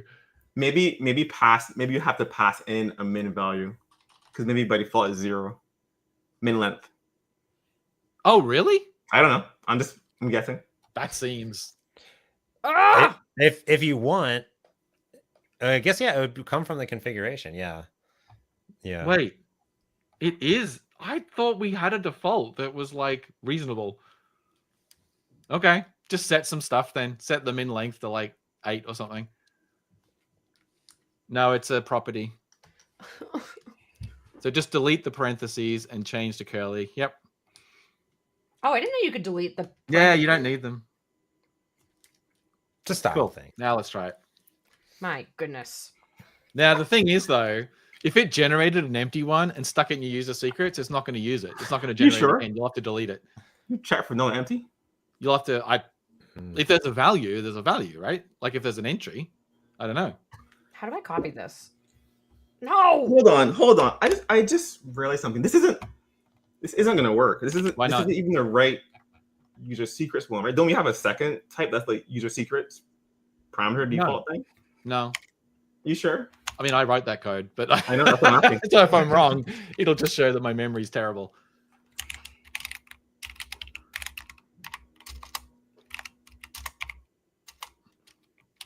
I'm not sure we show the value there at all, Maddy. Just bring up crazy. What are we doing? Oh, front end. Crazy. Front end. Yeah. You can look at the front end environment variable. Oh, you stopped. That reminds me to do this. What do you mean? Where do I do with lifetime on this? Because it's a callback inside one as emulator, because the resource is not a container, the emulator is a container. Do I do this thing? Configure container. Yep. But you'll be past the container, so you need to declare a variable, a parameter in your Lambda. Yeah. So C. Context. I don't know. I don't like to go. That's good. It's your name. Everything's valid. Yeah, I'm 1,000% sure this will not work. Okay, so let me actually make this work. Hold on. I knew you guys were just making stuff up. Sorry, Damian. you forgot how this works. Probably. How many times I was okay hard coding how parameters work. I was okay hard coding password, by the way. Never. We didn't make this like nice. I think. No, parameters are still kind of ugly when you start doing this kind of stuff. They're actually a bug to make this not be terrible. Oh, I knew there was a factory method. I knew there was a factory method somewhere. And it still takes a generate default. It's like, wait, why is it on a type called parameter resource builder extensions? This is not designed for use by end users. Don't blame people for like. I remember this now. Bad things. I remember this now. We use this internally. See, Maddy, I don't put semicolons in the wrong place. I do it until I'm done editing the app host, and then I clean it all up. I would never. This is not cleaned up. Edit. Beautiful. Is it fixed? Called it front end password. Can I even use refactoring on? No, it works. It works. Oh, you did? Look at that. If I did this, I think we can't see it though. Well, you can't show it on we yours, can't see your and then pop-up. it shows the edit. Let's see. Because it's not remote. Does that work? That worked. Yeah, that worked. Okay, that should work now. Okay. Just delete this. God, that's ugly. It is. Who made these APIs? I won't blame them. You can't even call add parameter. You have to call add resource and pass it in as a raw resource. That's so stupid. Fix that. We just need an overload of add parameter that does all this stuff. Somebody filed a bug on that like last a million years Somebody ago. did file a bug? No, 2 weeks ago. Oh, really? That's a bingo square, bro. Hit a Don't bug we already filed. Assign a co-pilot. Nice. Oh, yeah, that's a good idea. So someone's suggesting there needs to be a new bingo entry. Fowler throws shade. That would just be a full bingo card every week. I had Fowler crashes out back from last week, from when you crashed out last week about God knows what. But then I was like, he's not going to be here today, so I took it off for this week. Oh God. Okay. All right, so let's do this. So now I'm gonna guess. So the password's shown. Still says unknown because we haven't updated parameters to like have a decent state. They have no state, and so they just show as unknown, which is kind of horrible. Instead of like static or something. Yeah, or like radiator or something, right? We literally don't put it in there. We don't. That's a bug. We should definitely put value. Pilot. So, but anyway, you can get it from the environment variable of the front end because we're passing it in. So, find the password. Look at the value. Nice. Oh, look at value. Hey. Copy. Oh, there's a button for that. You can hit the little magnifying glass and then hit copy. I think. Then we. Why would I hit 2 clicks instead of just? Because then you have to sit there and drag it. You're James crazy. Newton King on that to add another button. Yeah, we need the copy crazy, button, bro. Well, so here's the I guess thing. I don't need to put it in, but if I do like a so F12, Oh yeah, sorry. It's probably in a cookie or something, right? Yeah, go into your application your local cookies. Yeah, application cookie. Nope. Wait, application. Why is this so little? Application. Go into your local storage. You guys are gonna love it. No, local storage. Local storage. First one. Come on. Drive it down. Yep. See, authenticated. I love it. Wait, it's in local storage. I thought it was a cookie. It's not even a cookie. Hang this on. Is my James. I won't judge you. How do you even? So is this front end auth? Yep. Oh. Okay. What? So for real though, when the auth screen comes up, that does send back to the front end. That's correct. That's correct. Okay. Yeah. But you just persist a local storage, and then you have like JavaScript interop that sets this from the back end when it's correct. That says that is correct. That is correct. Oh my lord, this is epic. Okay.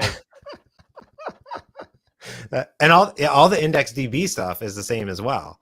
It's JavaScript. Fine though. IndexedDB, you're just storing like personal. That's fine. The auth stuff is that's interesting. I just have a key that says, "Are you authenticated?" And the answer is yes. Right. No. So now we shove the password. It's not. And I don't save the password obviously, but now you've auth correctly. Love it. Yes. It's the most insecure. Well, here's the thing: is I am okay if people use it. I just don't want to make it blatantly easy for people to get access to it to burn through my tokens. Yeah. In general. Although I will get there at some point once I add actual auth stuff and real accounts and things. Like maybe you need to add support for people bringing their own tokens as a thing as well. That'd be cool. You can come in and in your profile just say use my tokens, and then you don't have to think about hosting. Yeah, then it doesn't have to be password protected because you're afraid of it. Yeah, then it's just bring your own tokens, and then it would only light up for the services that you've put tokens into. That'd be cool. That would be kind of nice. That would be super nice, actually. Yeah, like it's most of the stuff is actually completely fine. It's really actually just the Twitter. Twitter is like it's so expensive. And sorry, what's Twitter? Twitter X. See, Twitter X. Twitter X. Okay, I just have to highlight the incredible comeback that OmniDeath just shared in the chat. That's epic. I was trying to do a real service discovery, and he replies, like with your effing eyes. My service discovery is looking at the URL and typing it in. I love it. It's because he was wondering if we had figured out if we had done Damian and Maddy disagreement on how to do something yet. But and I just love that people in the chat have gotten the vibe of this show. All right, this is good. This is good. We got it working. This is good. We demonstrated something new. Okay, so if you turn off use mocks, yes, it won't blow up preemptively. It'll blow up when you try to analyze something, right? Yep, that's correct. There's two things. It can't access the socials, and of course, it can't access Azure OpenAI. That is correct. So we need to get both of those working. I think to call this show finished. We need to get both of those and what else? You have to authenticate with GitHub. Like if you're going to get a GitHub comment, authenticate with Reddit or authenticate with YouTube. Right now, out of the box, Hacker News and Dev Blogs would work because there's no authentication needed for those at all. Technically. Okay. I think we should do something really stupid. Okay. Go for it. Show the interaction service that Maddy wants to show. Yeah, to prompt for a key, right? Yeah. Let's do it. Yeah. From scratch. I have a crazy question about it. Can we do it so that in the dashboard there's a command that says switch to using real data, and I do it that way? Well, because then it would have to restart the service. You probably can because you can force a restart. You could because it could stop the service. You can force a restart. Mutate the. Oh my god. Are we gonna try that? Yeah. So you want to add a command? You need to do it live? Yeah. So you want a command that does what? So a command that you can invoke on. Well, we have to pick the right resource. Probably the back function. The function. And you change from mock data to non-mock data. Yeah. Yep. Which means that if you're changing to non-mock data, it has to check whether you have environment variables set for that for the keys, and if not, it needs to prompt for them. Yeah. Yeah, and at a minimum here, you would want it to at least prompt for Azure OpenAI. Now that being said, like we could introduce a new variable, which is like, if we wanted to. Depends how far down the rabbit hole you want to get. Behind the brushstrokes, right? Yeah. Yeah. We could, for example, have a new environment variable. It's like use fake AI service, use mock AI. and then that looks at a different environment variable and then returns the mock back, right? So that way we could actually implement this thing without having to create any API tokens, because we could go to the dev blogs and then grab a URL and it would actually grab the real thing if use mocks was off. Maddy, do you have keys? Any keys? Right I can create them off screen while you type. I got keys. I can put them in. Keys, James? Damian, can you answer this question for the stream, please? Do you use Fowler as your personal co-pilot? We both do. I think we use it for each other depending on what it is we need information about. But for example, Maddy could test Hacker News today without any keys. Sure. Yeah. So we just need to get Azure OpenAI working then, which means that it needs to prompt. So no, we want to actually prompt for a key. I know, that's what I'm saying. Be entered and then restart. Yes. Right. I see. So let's and then the secret store and then restart. Yeah. Yeah. So for Azure OpenAI, do you have? Yeah. I mean, we don't have to do the provisioning. I'm talking about like, do you have one pre? Do you have a key ready for? Let me look in my sub. Hold on. I got one cooked. Perfect. But you'll need a URL too for a specific deployed model, right? Yeah. So you'll need to have. I'm sure I have one. Well, or James can just share his with you and behind the scenes. Yeah. So you need 3. You need endpoint, API key, and deployment. And just so you know, like this is built in to use proper auth with Aspire, but we're just going to show you a different feature where we're going to just use external keys. Okay, let's do it. Let's do it. Fowler, you got to take the keyboard on this one. I am. Yeah, I'll make. Just tell me what I need to do on the side. Let me follow you, my friend. We're just gonna try doing something. Soup. This is gonna be tough. So like with command. Yeah. There's a new command options one because this has a like 20 overloads. There's 9.4. Yeah, we added a bunch of overloads in 9.2, I think actually. Did you update 9.4? Is everything 9.4? You did. Everything's 9.4 at the moment. It's whatever the latest nightly is. So API keys. Enter API keys command. Wait. I think it would be like turn or use real, right? You guys want to PM me on the spot? It's fine. Let's just like we can. Sorry. Hey, no judgment. Fast forward. No judgment. No judgment. We'll just explain what's going on. So what we're trying to do here is add a custom command, which is basically code that lives in the app host itself. So it only runs during dev. That will allow the user on the dashboard to pick something from a menu. That's what a custom command is. So on the resource, you can fly out a menu, the command will be listed, and then when you invoke the command, before 9.4, that just runs your code. What's new in 9.4 is there's a new service called the interaction service that your command can get a hand on and then ask questions of the user. And we will dynamically render a form in the dashboard, or if this happens in the CLI, there isn't command invocation in the CLI yet, but one day there will be. We render the form and ask the question of the user, so you can now accept input from custom commands. That's the whole big new feature that we're talking about here that just landed a couple of days ago in the dailies. So Fowler's going to code a custom command that shows in the dashboard that when you invoke, it prompts with a form asking for data. Now, the data we need here to talk to Azure OpenAI is, according to Bruno in the chat, we need an endpoint, which is a URL. We need an API key, which is the auth, and we need a model name so that it can pass that as part of the call, saying, yes, here's my API endpoint, here's my key, and here's the model I want to use. Maddy, can you... That's awesome explanation. Thank you. Maddy, can you change the tab sizing to 4? Yes, I can. It's driving me nuts. I don't know why. Command palette. Command palette, you're right. Tabs. Yep. I'm like, why is it 8? It's killing me. Yeah, I don't know why it's 8. Why is it 8? That seems terrible. I don't know. It's like,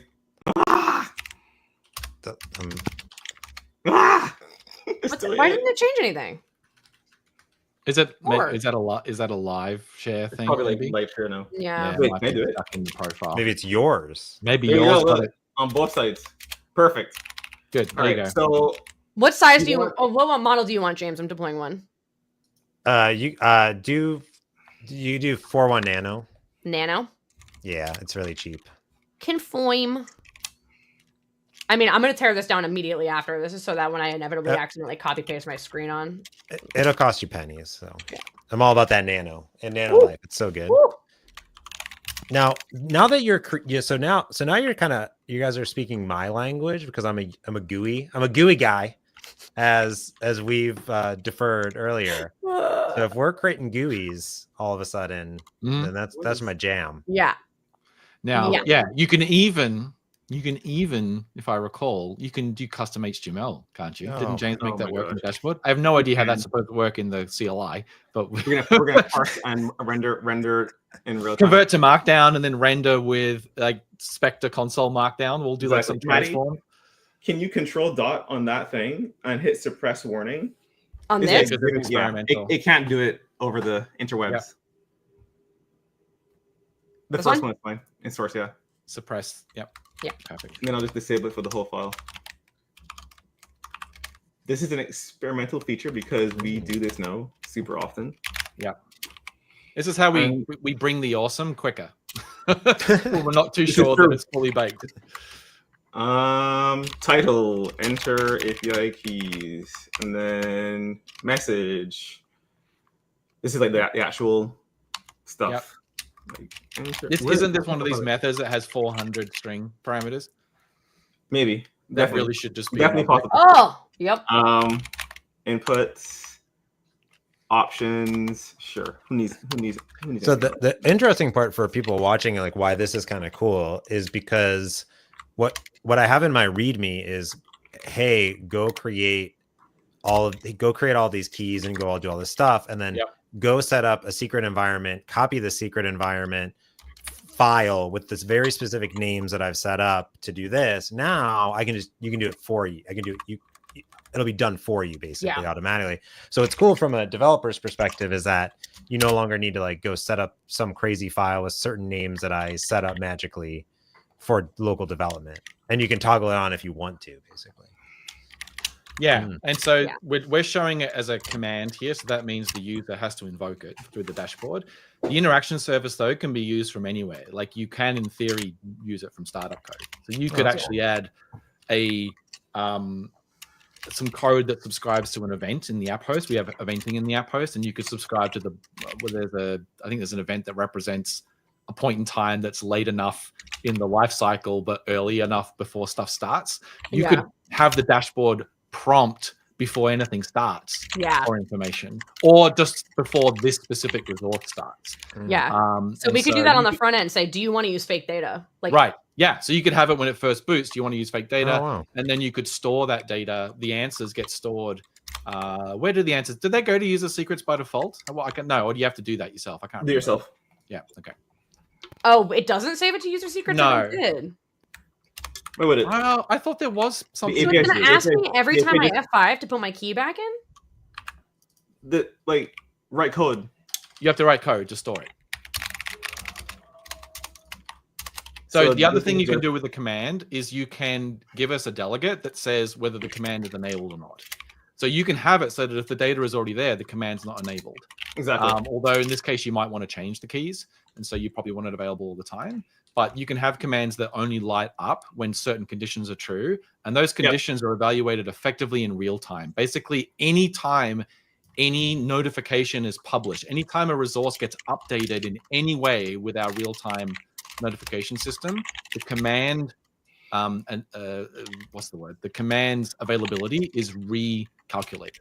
And so if you ever looked at the dashboard, it's a real-time UI, right? Things are changing all the time. So coding against the data flow behind that can be a little daunting if you haven't worked with real-time systems before. But modern C# gives us a lot of really nice primitives to make it a lot easier than it used to be. Like the fact we have async await, we have async for each, so you can kind of consume a forever data stream asynchronously with sequential looking code makes doing this type of coding much easier than it used to be. And so you can see what Fowler's writing here. He's literally on line. My stream is so bad I can't even read the line numbers. Like they're so garbled. Yeah. It's so I don't know. Yeah. I said they just got clearer. It's the compression. So he had a line, you scrolled it out of view, where he's calling await prompt effectively. So here, line 37. Yep. So that is going to asynchronously block. It's going to wait on that line while the UI is being shown to the user until they hit OK. And then your code will continue, which is kind of cool. So would you want to have another one in here that's like for the use mocks, like a command like toggle mocks, basically that like you could. turn. Then what could I say use mocks, and then that would only be if like it's false, and then if it's true already, it doesn't say turn off mocks or whatever, right? Yep. And so you could have like a toggle mocks command, and that one may not even have to prompt, right? Because it is just a bool. It's like it just toggles the current state. Like, but could you have basically two commands, but only one's visible based on the? Yes. Oh, okay. No. What? You can. Yes. Not visible, enabled or disabled, based on data. Oh, enabled or disabled. Okay, gotcha. Yeah. Yes. You can't build dependent form. We don't have like dependent interactions in the form or anything. But you can have commands whose availability is based on the output of each other. Yes. So that makes sense, right? It's just like an information flow, depending on where you store the data. It's up to you to decide where that data goes, because you own the delegate on both sides. Like right now, there's probably like is enabled, but you could also say like is visible, right? And then if you could show it or hide it based on if just like hidden or not. So that way you could have two. So that could be something that James could have. Yeah. The thing we don't have kind of there's no real data storage API that's built in, and so typically I think what Fowler's going to have to do here is use. I'm doing crazy stuff. Annotations. I'm just on the resource itself. Really what are you doing? It's going to be gross. I mean, let's make sure it works first. Okay, so you just want to get the UI to show first. Yeah. Yep. Show the UI. Steps. But to make this work, he's going to have to actually mutate the configuration of the resource as a result of running this command. And that's something that we don't have first class stuff for. Yeah. You have to reach into the resource, find the annotations you want to update, change them, and then restart the resource, and then it'll pick up. Yeah. It would be nice on the prompt to be able to say like save to secrets. Like that would be nice. As a primitive, you mean? Like a thing. Yeah. We should do you could do it per, I think it would be on per data, right? So when he wrote the lines, ask this, it'd be nice. I think you're right. It'd be nice if you could just like per thing say, just keep this in user secrets. All right. You didn't give it an icon, Fowler. Wow. All right. Enter API keys. Yeah, look at that. All right. Let me put it in. So did you set them as passwords so they don't show as you type them? Yeah, type it in. Good. Look at that. That's the key. Is it the target URI or the endpoint that I need? The endpoint. The endpoint is not a secret. I can make that one like a normal one. Yeah, the model and the secret aren't. The model and the endpoint aren't secrets, correct? Yeah. Do we have like a list of models? Yeah, we do have a list of models. Yeah. So I can show off the drop down list. Yeah, and then you could also like. You're gonna do it in the code? Is that what you're doing? Tell me the list of options. So I can show off new syntax. I have to go to the bathroom. Give me 2 seconds. I almost made it. So you could do just like GPT 4.1 and then GPT 4.1 /nano -nano -mini. You can start with those 3, for example. So this is display name. Display is going to be GPT 4.1, and then this is is this the name of the model? That's the name of the model, yeah. Okay, and then the other ones are just 4.1 -nano -mini, yeah. Mini Namo. I'm sure there's others, but we can at least start there. Can they still override it, or they can only pick from the list? They can only pick this, so you can add a text field that's like other. I can say other here, and then you can do. Yeah, you can't make them dependent though, right? You can't make one. Not yet. Not yet. We don't have.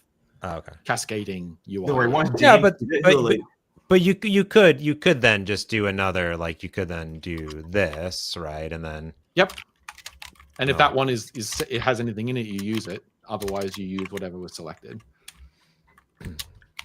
Oh yeah, if they select other, yeah.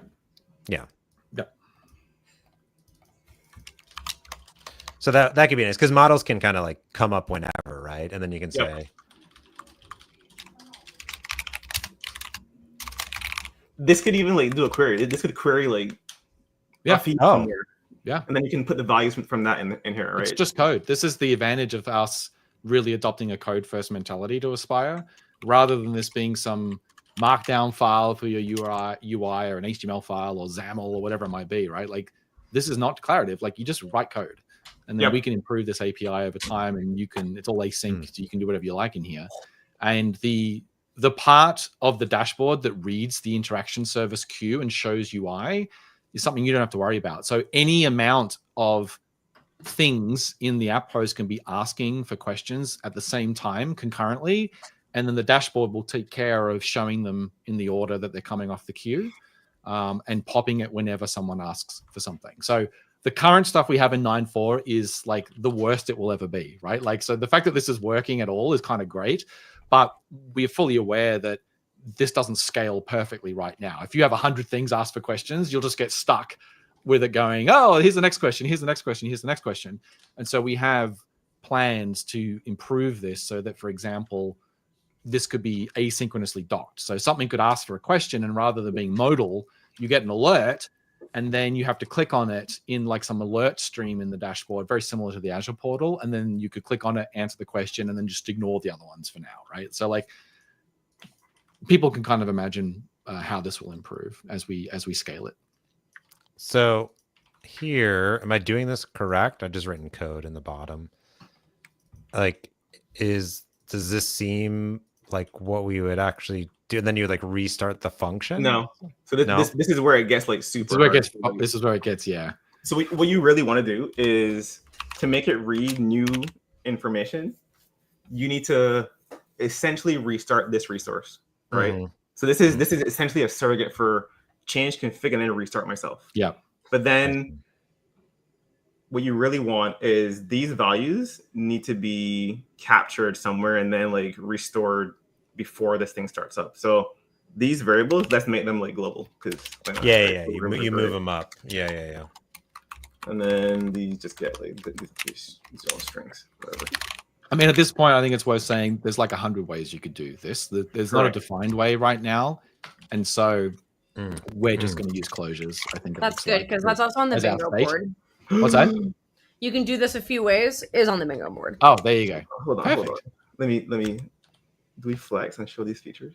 Because my intuition was to use annotations to store data. We don't have a general annotation of like data storage, but you could. It'd be very easy to make one, and then you could just push them into resources. But you can get. We don't have a great API today for getting the nice resource builder stuff when you're out of the builder. Although you can kind of do it if you have a handle on the application builder, but doing that after the app has started is kind of an anti-pattern.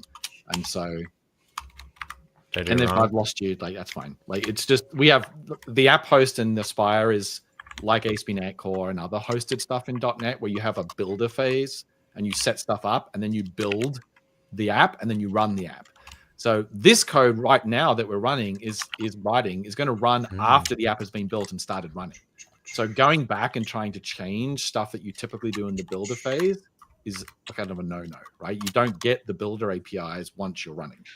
And so in order to store stuff in the app after it starts running, you can do that. We just don't have great APIs for it right now. Like you can get the resource, you can grab the annotations, which is basically just a collection of objects.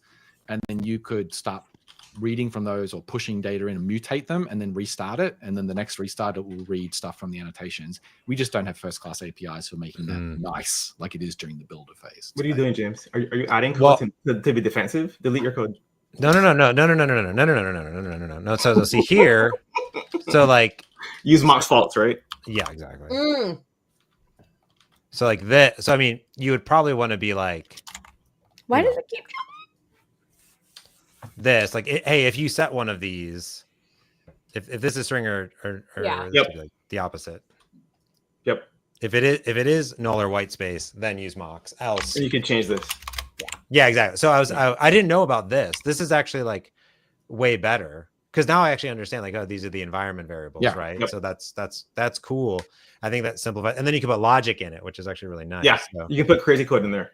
Yeah, that maybe you shouldn't. Yeah, this would be a local instead of being a global choice, and then we set the final model to this thing. Where are you? So this should be it. It's almost it. So we are not going to run. We're gonna assume this will work. This is a new feature. What do we call this thing? Yeah, this is new in 9.4 as well. It's called resource command service. RCS. There you go. Remote code no, not RCE, RCS. Execute command async, and you can execute the command. What's it called? What have you called it? On this resource, which is the start stop. Can we even get this resource from here? Isn't there a known commands name thing? No. Huh? Is this you're going to execute restart? Is it resource name? I think it supports either resource name. Or the resource. Good. Itself. Command. Yeah, I bet if my code was better, what I could do is it should just check to see if you have anything set, and for the endpoints. And if you do have something set for the endpoints, then that's what it should do, actually. Yeah. You know what I mean? Yeah. Because I vibe coded and I said just do generic, but now I can be a lot more defensive and say, if you send an API key, use the real thing. So I'll vibe that out, which makes this way better. Because then it will use the mocks if you don't have an API key. If you have an API key, then you can pragmatically set one or another, which is super cool. Yep. I will do that, and that will be a very nice addition to this. Because I want to make it so easy that anyone can pull it down and just try it out, right? Yeah. Proper aspirification. Because I was talking to Glenn, and Glenn's like, I can't run. He's like, she's like, everything's wrong, and I was like, I know. I said, I know. I said, that's why. So literally after the talk with Glenn that we did in Spain last week, I was like, I need to get on this show because I'm doing everything wrong. Yeah.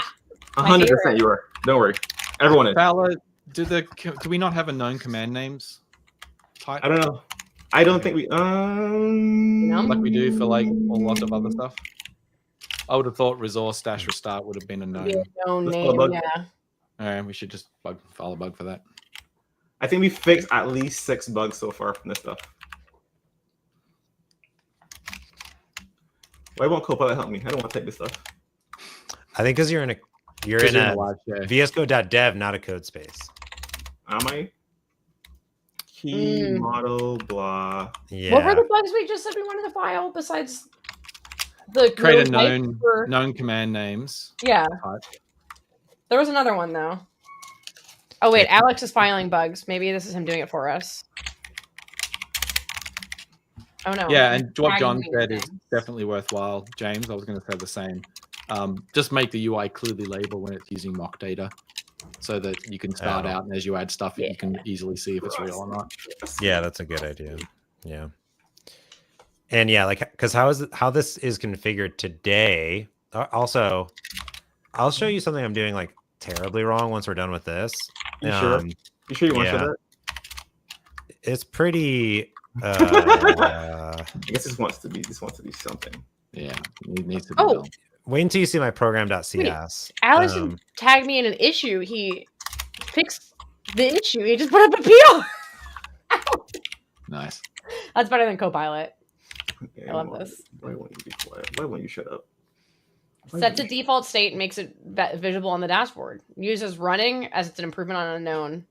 There's a bug about that. How we want to have a thing that's not running that is for inert things that don't run. I think we want it to stay active versus running. Like I don't know, static. Active or ready, or I don't know. It's hard to know what the right ready, active. Yeah. All right, we got it. Whenever this resource starts, it should call with the environment. It should reevaluate this function, and it should read whatever the current state of these values are. That's how it works. Okay, show me that function again. Sorry. So we're literally using a closure as our data storage. I see. Okay. Yep. Maddy, beautiful. Okay, so is it on screen? And then the command just says, get these 2 services, prompt for inputs, get all the values. Do we have the 4th value? We have the model. We do. Get the values, set the global state, and then restart that resource. To do one thing for me, Maddy. Yeah. In the function, go to the program.cs. And so see what's happening here is I have this like if debug get config. So go to that get config. It's in the very bottom of this file. Control clicked. So because I don't understand how anything works, what I've done here is I didn't know how to like get my user secrets and my JSON file. So like when I'm in debug mode, I say combine the JSON file and my user secrets together. Mm-hmm. And then use that as the configuration builder. So the question I have now is like, did all the work that David just do to put here, like, is it still gonna? I guess it'll still be a user secret, so it will. It's not going to overwrite anything you've got here. It's just Hold on. Was it? But we're not in debug. Are we in debug mode? Of course we are. We're in debug. Did you delete your configuration? No, he vibe coded the whole thing, so there is no app setting. There's no environment variables. Like, where's that? Where's that call? Right. But hang on, how is he consuming that? Go back to the use config. He's just returning an iConfiguration. Then what is he doing with it? So where's the call to that, Maddy? Go back to the call to get config. We got the error code, James. I'm sorry. Hang on. We got to start over. There's C, and then what is he doing? That's all it does. It's just reading. What else do you do with C? And then no, I get the use mock, so I get that value out of it, right?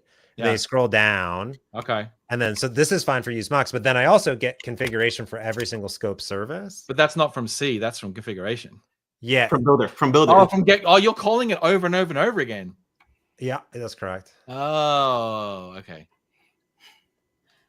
This won't work. So what you've created an alternate configuration universe rather than manipulating the config that your host is using. You've just created a whole other configuration instance, and then you're manually pulling values from it, which means nothing that cascades through the host is going to work because your code never reads it. Yeah, but we could fix that. Yes.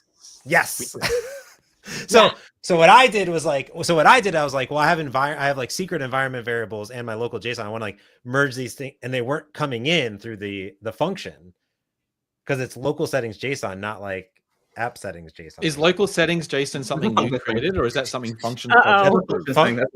Functions creates that. You should have been using it for your own runtime config. There you go. Exactly. Hold it over the stream. But we don't need to. I'm actually not using it at all. Like I mean, I am, but I'm not, because like I have secret environment variables, and that's what at the very bottom it's doing. Like scroll to the very bottom. Sorry. Of this file. Yeah. Right. So like what I'm doing is I'm like, see, I'm saying get user secrets of the program. So like I have a bunch of settings. Safia is correct. I'm doing everything correct. You shouldn't. So you're not reading anything from local settings.json at all. Yes, I am. Oh, if you're not setting user secrets, so like you are using local settings.json for some absolutely. That is absolutely correct. I don't understand why you had to do any of this and why you couldn't just put stuff. I was thinking the same. It wasn't James. It was Claude. Well, where do I put the environment variables in an Azure function? So the Azure function part is the bit I don't know. I assume that their host using our hosting APIs, and it has the same defaults in terms of where it reads from. I guess if we just created an app settings.json, then it would read that. Well, the fact it's not there makes me wonder whether they do that or not. Fowler, do you know? Like, what does the functions host do in terms of config? You're muted. I said I have no idea. Oh. But I think it does the right thing. Okay, then we should. Yeah. So Safia is saying it should. Yeah. You should. You can just have an app settings dot.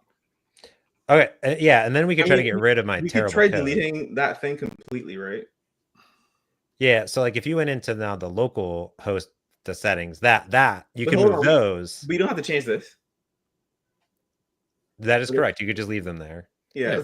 Just nothing will ever read them. Yeah. We just have to change how you get configuration, right? And just let that. So yeah, well, what I'm saying is like, copy this. No. All we care about is consumption, not about like where your thing is stored, because we don't care about these values. All we care about is that we're gonna have you read the right keys, and we're gonna set the right keys in the app host. That's all that matters. Oh, I see. So what about when he deploys them? Oh, that doesn't matter because I'll set them on the environment variable. That's true. That's a good point. So I think basically go back into like my program.cs.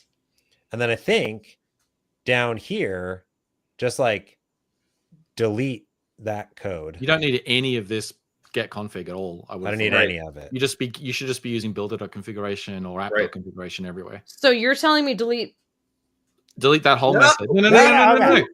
Okay, hold on. Wait. Bingo card. Wait.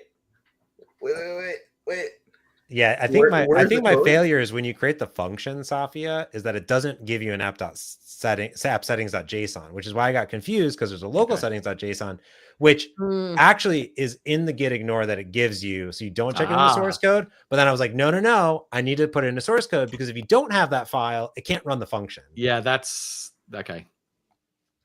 So what I would do instead is, I think builders and scope, I would just do this. Yeah. That's the cheapest change to make right now without having to delete. Oh, that's a good idea. This and just comment on everything else. Yeah. Beautiful. Okay. This is me hacking a lot on it in general. This is so normal, James. Like, yeah, this is what happens is really normal. A thing doesn't work, and then you rabbit hole, and then you find it working, and then you just leave it. Yep. Yeah. So this is a lot cleaner. So before, in every single function, I was creating the services and stuff like that. Yeah. And then it was doing that if def every single time over and over and over again in every file. So then Claude cleaned it up this week. So did it? Are you sure? Yeah. No, I mean, so that pound if debug, I wrote that code. So that was human me. problem. That's a me problem. Yes. So we need to print something to the console, so we know we're in like not use mocks mode or use mocks mode to help us like debug. Yep. Right. So we could print something in that top level if statement. Like up here, right? And then use mocks. Yeah. Not there in the if. And in this if? Right down. Do you like my in production? Don't use mocks. Oh. In production, don't use. Because one time I accidentally like checked code in, and I accidentally had mocks on in production, and I was like, oh no, never use mocks in production. It's like, ignore that flag. Perfect. Run it? Yeah. So we didn't put anything in app settings JSON? Nope. I need to, because we're injecting it from the outside, right? All the stuff that matters. We're setting environment variables. Can I just delete the file that I created then? So the only problem you might run into is if you scroll down a tiny bit there, Maddy, is like a little bit more. So I also like check to see if like that GitHub access token is there. Else I throw an exception. But it throws it when you resolve this service. Yeah. The question is, do you upfront resolve every service or just when you click the button? When the functions are created, so we'll see. It's fine. There's no point trying to figure it out with running it. Let's run it. I think it'll be pretty. We'll see.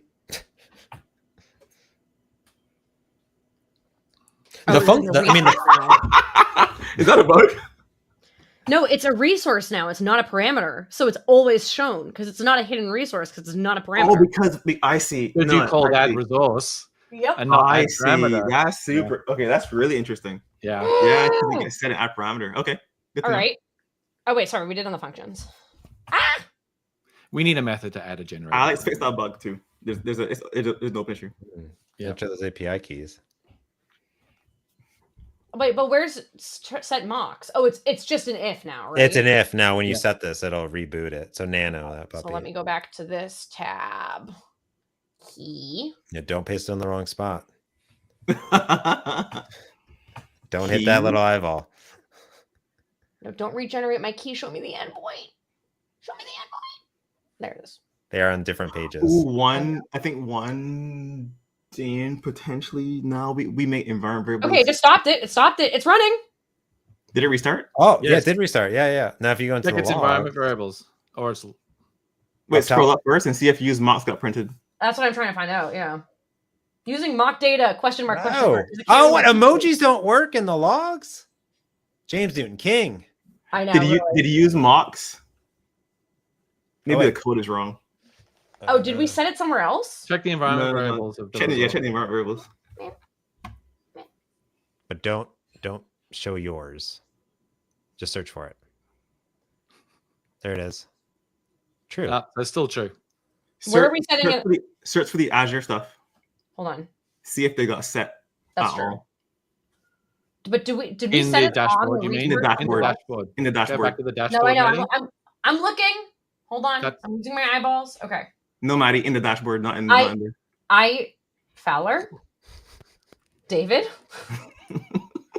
No, they didn't get set. Oh, where's the AI service? Oh wait. Are you setting them every time, Fowler, in the original spec? The callback always runs. The question is like, is that code right? That or statement? Go back to the code, Maddy. Oh wait, sorry. No, it's in the dashboard. It's in the dashboard. Show it in the dashboard. Show it. I'm just making fun of you. It was in the dashboard before, and now it's in the code. If don't use mocks, yeah, that looks correct. I guess you could add a breakpoint there and then see if it actually gets hit or not. If we're debugging, yeah. That's what we're trying to figure out, right? Is it open up VS, full VS. That's where functions debugging works. You're right. That's true. God. Let me open it on a different window. Show some VS love on the screen. So because there's nothing in the app settings.json, then nothing's going to show up there, which is okay. I mean, we could log to see if the volume. If it's been when the call happens, you can just log it out if you wanted to. Mm-hmm. You can log it to the resource. Is that easier, Maddy, to just log it? Yeah, it's probably easier. Just do printf debugging. Or I can just log to the output directly. So Fowler, are you writing the code in here? Yeah. Yep. Grab the resource logger and log it to the resource. Do we have that? Yeah, we have that. I could do that, I guess. I guess it's fine. Or logger equals. What? Sophia says it works in VS as long as you don't run into that port bug. The one that she didn't fix yet?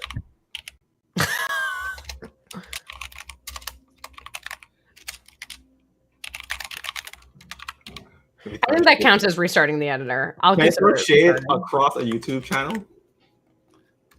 Are we wedding across a YouTube channel? I know, right? No Copilot is killing me. Like I'm like having to type everything out manually. Entire lines of code. This is like I know. Savage.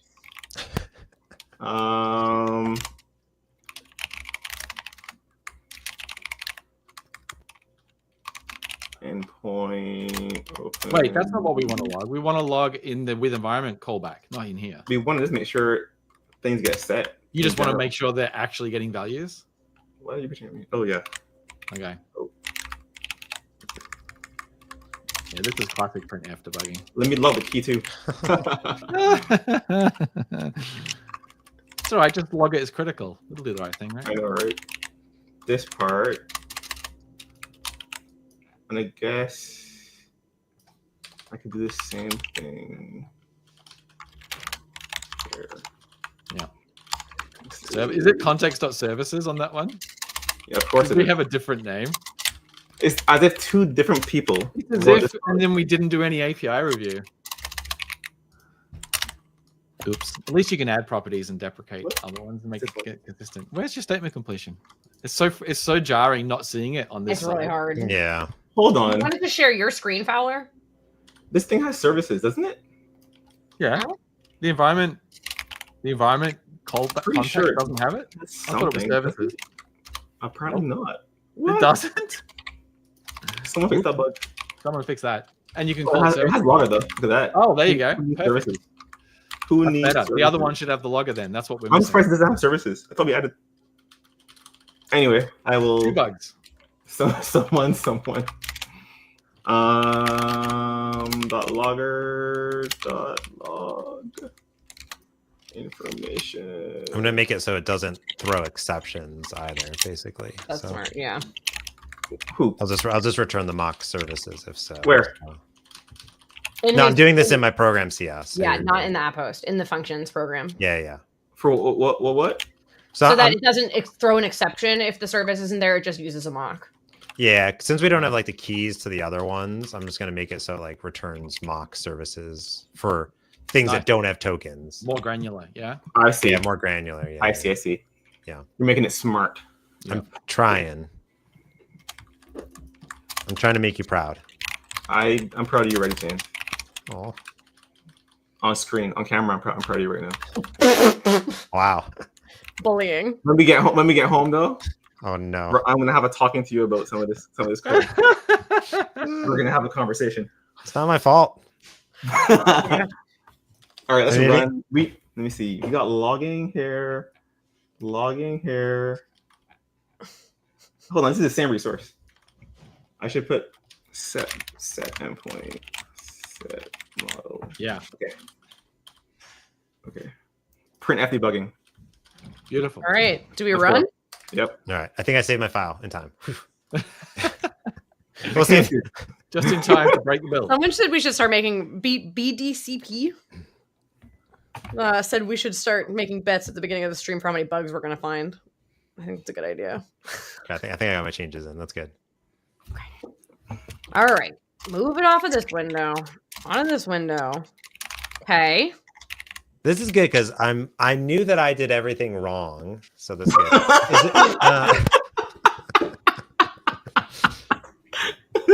Now this isn't going to persist the keys, so someone would have to go enter their keys like every single time. We haven't saved them to user secrets. That would be how you would probably do this. Yeah. Well, what? We need to make it work first. Right. Yeah. I'm saying, like, once you get it working, if you don't want to be prompted every time you start the dashboard, then you save it somewhere. All right. Did it restart though? It did restart. There we go. But I'll restart it again. I see a bunch of null. Model is null. Yeah. That's the code that James wrote. What? With the choices stuff you think's not working? It says endpoint equals null. Yeah. Oh, wait. Hold on. That's the first pass. That's the first time. Then it says... Then you ran the command, executing command. Then it reset them. But the model's still null. Oh, did you type something into the model? Did you select something? I did. Oh, wait, hold on. Hold the phone. Nano. But it still says... Okay. I see why. Okay. So it's 100%. Oh, no. It's 100%. No, that's right. What's wrong? Isn't it wrong? That's right. What? If you select other, then use value 3. Else use Else use what? Yeah, that's the issue. Wait, who changed this code? Definitely. Don't do that. Do that. Oh, there you go. Hold on. That's right. Yeah, that's right. Yeah, so somebody. You want to blame me for this? Somebody did that. Yeah, there we go. You know what? Okay. I accept my one error so far. Yes. Oh yeah, you're one error. I win 1-0. All right. Okay, is it good? It's good. Yeah. Why are there 2 assignments? Well, because you set it, and then if it is set to a value called other, then you get it from a different. No, Maddy. No, hold on. Maddy is correct. Buggy. Are you going to do it all in line? Yeah. Is that what you're saying? There you go. Buggy. Better. Yeah. Look at that. Thank you. No, I did it wrong. Don't do that. Now, I don't know what's better or not because now I'm actually indexing into the data twice. Inefficient. Well, I don't know. Is the compiler smart? There's a feature of compilers called common sub-expression elimination that tries to find the same indexing in arrays and values, and it will hoist it to a local before, so you don't have to especially here because you're doing it in evaluation and then you're doing it in the thing. It's like, well, I'm always going to evaluate. I may as well just use the same value. But who knows what happens? Whatever. Tobe knows. If it works, it works. Tobe definitely knows. Tobe definitely knows. We'll see in the blog post for this release. We'll find out. Yeah. So this looks correct. That looks better. Yeah. If use other, use the thing. Else use the other thing. I'm not a big whatever I just did. Ternary operator. Yeah. You're not. Mm-hmm. I love using pattern matching, but then I get flamed on Twitter for it. I would rather use pattern matching. Where's the endpoint? See, that drop down's nice. That drop down is really nice. Okay, stopping, finished. Restarting. I'm gonna click the button. Excellent. There you go. Use Mox false. Use Mox equals false. And is it actually going to do something now? So which ones don't require keys? Just do like Hacker News. Hacker News. Wait, I need a link. Let me find a contentious record. Find a good one. Find a good Hacker News. Actually, do this better. Go to feeds. Oh, wait. What? And then Hacker News? Go to Hacker News. Then do fetch content.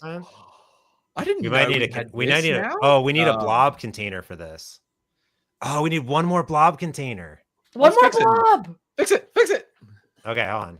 I need to find. God, this app host is out of friggin' control. It is good. Yeah, this could do with some refactoring, but it's fine. It's because of the tabs. Yeah, I have a Hacker News cache. That's the blob. Okay, I'm gonna create it. How do I unfollow you? How do I unfollow you? Keep following. Keep following. Blobs. I can't. It's all right. We're following James now. I forgot about that one. Okay, that's it. That's rerun. Wait, rerun. Okay. All right. So what it does, because Hacker News, like the API to like go get all the Hacker News articles, is like just a random JSON file. It's wild. That's pretty cool. So I cache it. So I have a timer trigger that goes off, grabs the Hacker News, stores it for like 30 minutes for that feed. That's cool. All right. I am pretty cool. Thank you. Now So you need to set I'm your gonna have to put my stuff back in again though. Yep. Yeah, it probably would have just been easier to grab an actual Hacker News article. But we found a bug, so that's all that matters. Features. Okay. Stop. Finish. Restart. That's I guess fast. I'll sanity check. That was really fast. I like that. Fast. Almost too fast. False. Okay. Good. Oh. Here. You know, the other thing we could have done instead of logging, you could use the interaction service to post a news screen that tells you the new values that it got, and then you just hit OK to continue. It's okay, Maddy. Just go get a Hacker News article and paste it. I'll figure this one out later. Okay, whatever. News.hackernews.com. What is it? I don't even know. I just literally just type Hacker News in. Type in Hacker News. Use this article that's like C# centric. Did you send it somewhere? Just pick one. It's fine. Why is the Rust compiler so slow? That's pretty funny. Number 2. No. Weird expressions. See, now you're thinking too much. Oh my gosh, this is painful. No, I sent you one. No, not that one.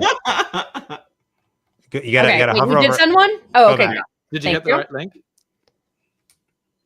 Okay. Please work. Enter doesn't analyze? I don't know. Claude doesn't like enters. Submit form on. That's so true. It hasn't failed yet. Wrong one. Is that the article or is that the comments? It will. Whoa! Oh, there you go. Perfect. Oh, it's It got a lot of comments. Nano approves. Nano can do up to like 2,000.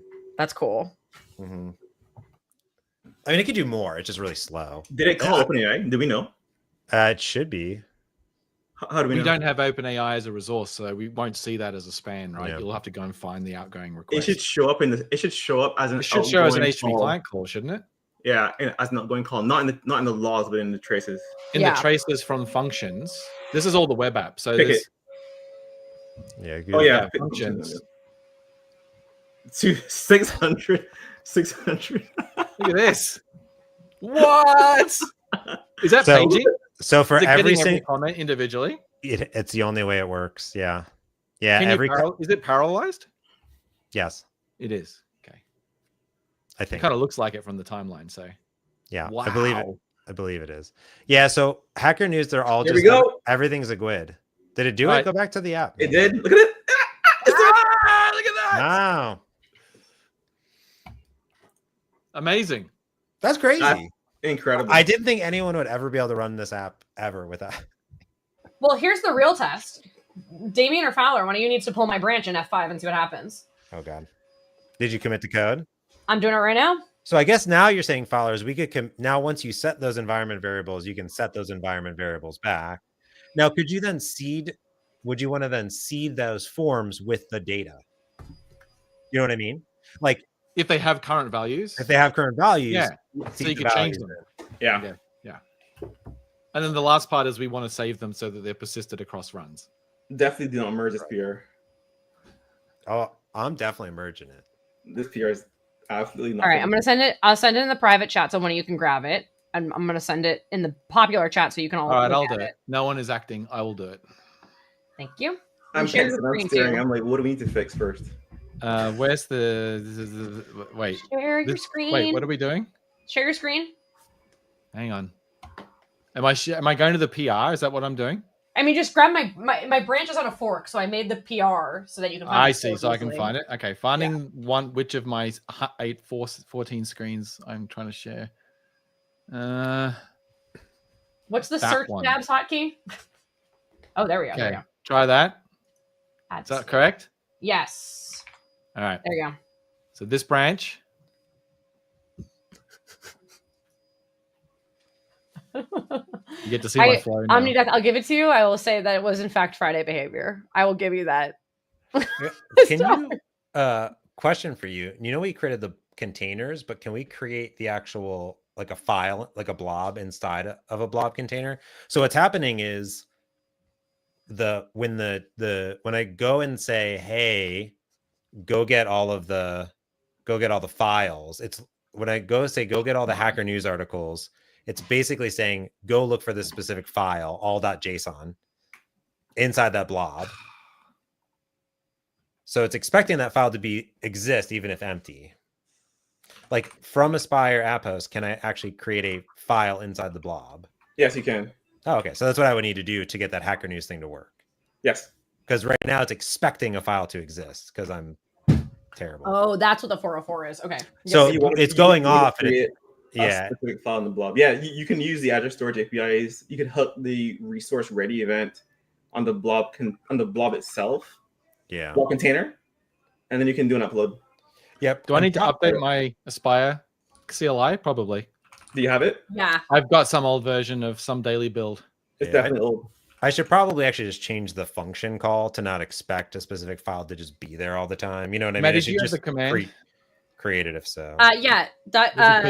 Aspire.cli. And then -- pre-release. But I need a oh, you've got the config already? Yeah. Is it one word, pre-release? Mm-hmm. James, I would argue that maybe you want to do that in the app itself. Like you can do the blob creation in the infra, but the actual file creation you may want to do in the app. That's more like an EF migration, where you want to do it like so it work in when you deploy it and locally. Got it. Oh, I actually figured out why it doesn't work now is because I have a pound if not debug, then include that function because I didn't want people to run it and then for it to like query the thing all the time. So that's bad. I see. That's why. But to your point, yes, that's probably what I should do. So one super interesting pattern for remote service calls that you could do as a testing thing locally. One thing the Azure SDK team does is they record actual runs and they record responses. And they have this framework for like replaying requests and getting cached responses essentially. So your mocks are actually like runs. You got it working? I got no errors. I just ran it. What? Yeah, let me give you my key. Let me DM you my keys. Oh, hang on. I gotta get my password. So now you guys know why I like compiler directives, right? Because Mott is the one who like taught me. I would never use them for anything. .NET. Here. But Mott is a compiler directive fanboy. Like look at that. Nice. Okay, we're in. Hacker voice. You're in. And then I need to get my keys, right? So I need to go to right the now functions I'll use mock data. So you could fake it. Oh, fake it first? You could fake it first with the mock data. So what do I do? Type in. I can't be seen on YouTube with y'all talking about post in the Hacker News link and it'll be fine. What's that? I can't be seen in this space talking about pass me your keys. Like we should be using actual authentication. Okay, just no. I don't know these people. They're on the same stream as me, but like I don't know anything about these people handing around keys. I don't even know what you're talking about. Oh, handing keys to each other? Passing around keys. Okay, that's why I can't be seen. We did talk about keys before you joined and how they're not ideal. Correct.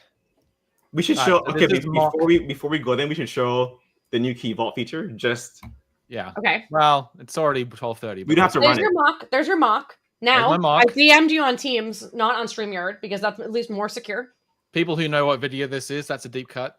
Well, recent deep cut, but anyway. Is it your .NET run FCS file? What?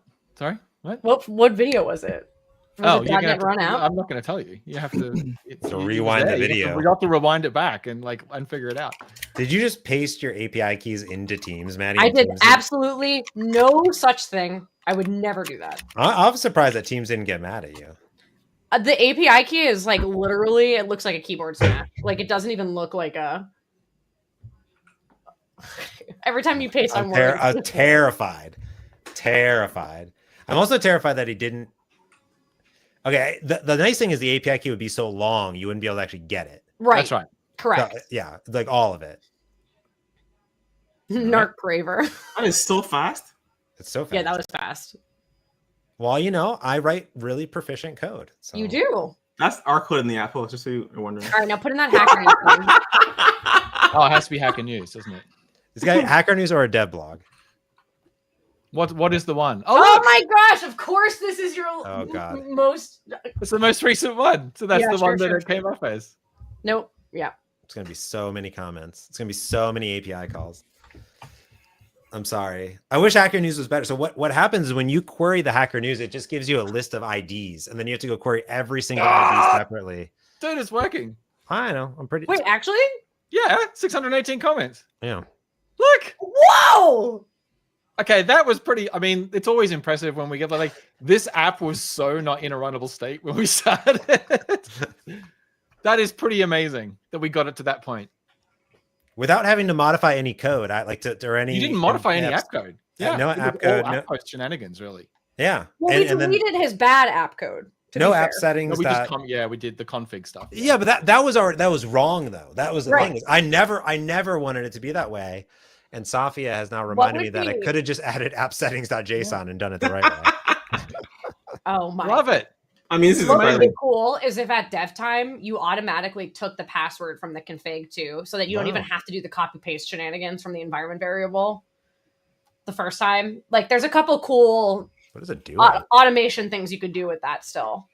What's all this stuff? That's blob. That's blob stuff. Where's the one where it calls Hacker News? How do I? Right there. Oh, there. 674. 674. Keep scrolling. Oh, I love it. Okay, that's cool. That is very cool that we got that working, I think. I'm impressed. Wow. Holy whoa. Successful stream, fellas. So how would you save those things back now? Yeah. That's where we need to end. Oh, yeah. Let me take your screen off. How would we save those things back, Fowler? The keys? Yeah. User settings. So we don't have user secrets. We don't have a public service for that, though. The users, that's just a internal one. Yeah. We don't have an API for user settings anywhere. Like, it is all internal. And I mean, just like in normal ASP.NET Core, Microsoft extensions, it's basically one file that we just copy around through all the places that have to use user settings. And so that's what we do in Aspire as well. You could just grab the code from the Aspire repo. It's like user settings manager or user settings something. Is the class name.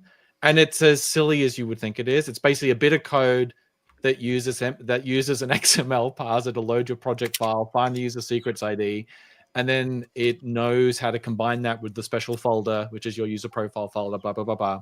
Yeah. And then it just loads the JSON as a dictionary and then edits it and then serializes it back to the JSON file again. It's pretty basic, which is why we've never bothered to make it a first-class API. So you could do that if you want to mimic what Aspire itself does for things like the generator password, which it stores in user secrets. That's literally what it does. It just uses that type. So you could do that. I'm not really. I mean, the alternative is you have another resource that is an API that you like save data to or something, right? You use some other way of saving data locally, but I would like locally, like have like another like a database or a file in the repo. Yeah, I would just use the secrets. That's what it's for. Is to save this type of information that each developer needs to set up on their machine. Is typically use user secrets. So yeah, that's what I would like to use is just user secrets. That's what I'm using locally on my machine, and that's why I was merging the user secrets together, right? Yeah, it's just that's automatic. You don't have to do that. Like, user secrets is by default added as a config source for anything using the hosting APIs when you're running under development, when you're in the development environment. Yeah. So that's why, because I had put stuff in the local settings.json, which I didn't need to, that's why it would have gotten my user secrets. It does get my user secrets automatically. I see. So that's all we need to do is store it back in user secrets. Yeah, I think that's probably the right thing to do for this stuff. Then it would prompt the first time because you don't have it, and then it's there each time you run. Just like the password prompted me the first time, I grabbed the password. If I run again, I won't need to put that in because it got loaded into the app hosts config from the user secrets for the app host. Cool. But it does make me think now whether we should wrap our code in a service, Fowler, even if it's just in Aspire, and we just have a user secrets manager API in the Aspire app host DI, so it's easy for people to do this.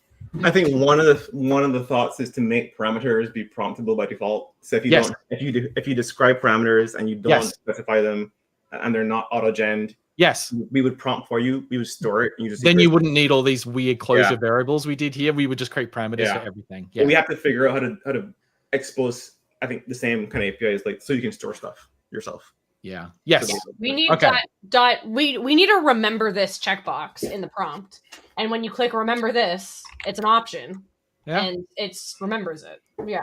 You could do that. Yeah, we're gonna end up with a lot of, I think, higher level APIs on top of this low level interaction service that does that kind of stuff.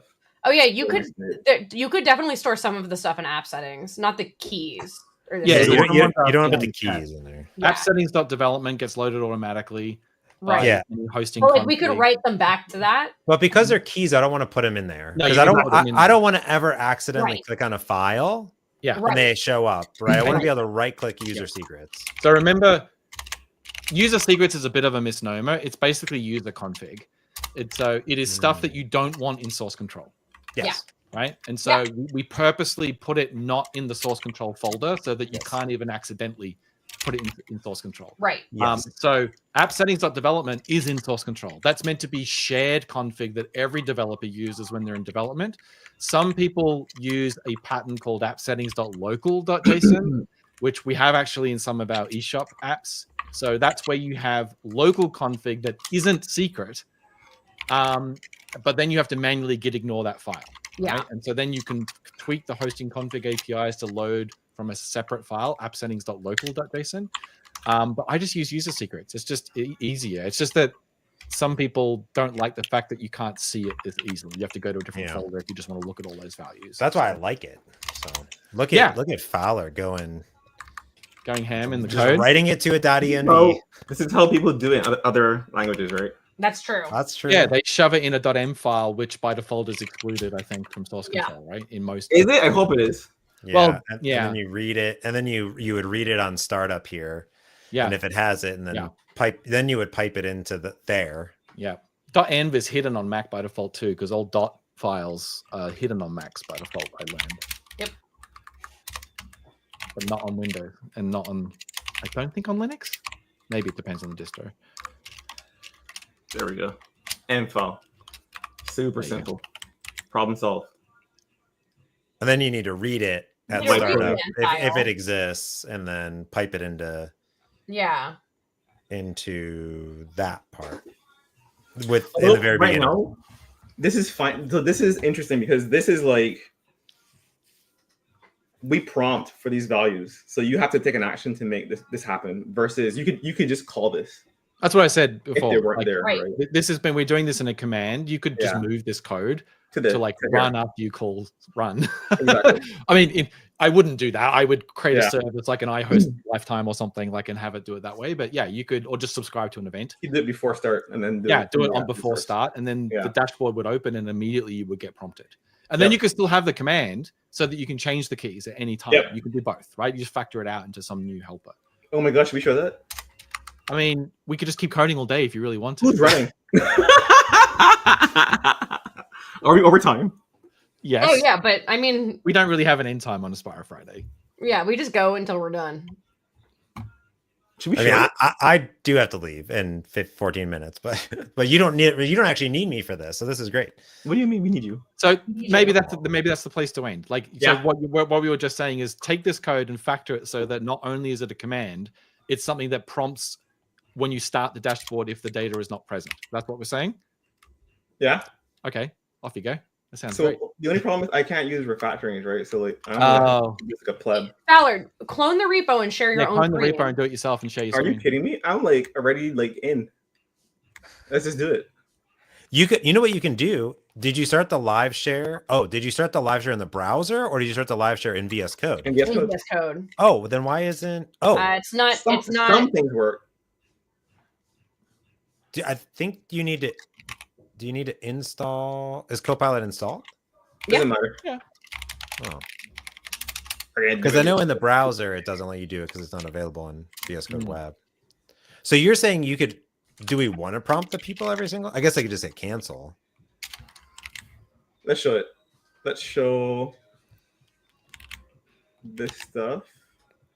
So you're going to prompt it's going to start and you're going to prompt the people to enter the values. If they haven't. If they don't exist. If they don't exist. And if they hit cancel, it'll just use mocks. Got it.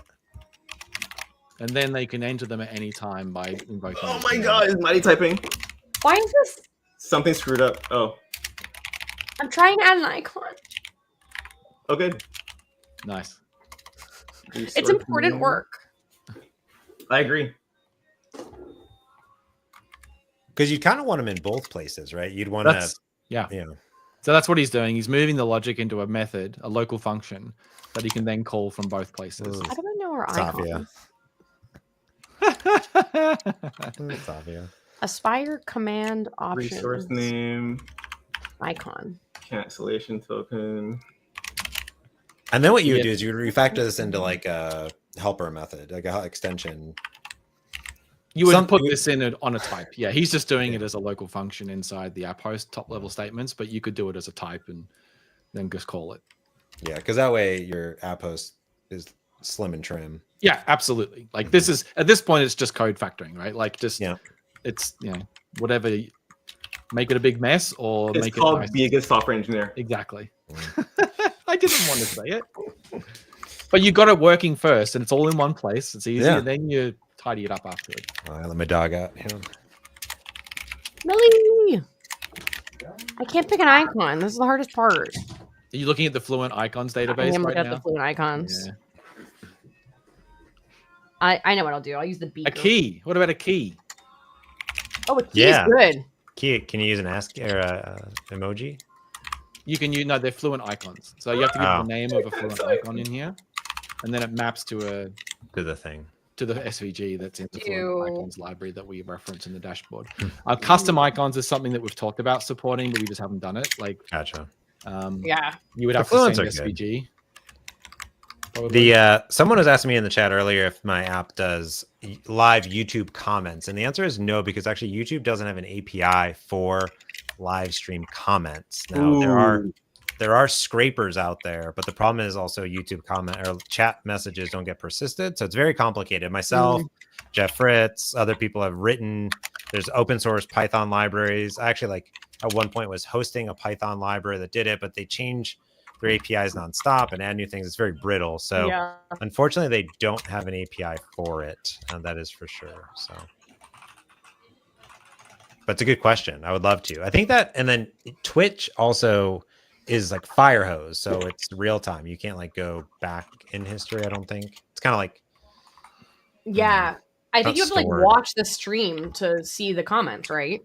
Yeah. It's weird. I don't know. So I don't do those because it's way too complicated, but it would be nice to have. Yeah. So this almost works, maybe. You have to give it a resource. Oh my god, this is chopping away some crap. This is Oh, do you think that it doesn't give you Copilot IntelliSense because you have Copilot turned off, Maddy, on your end? No. We've never seen it work. That's why. Wait, trust workspace to continue. That's why it didn't work. Game over. I'm done typing.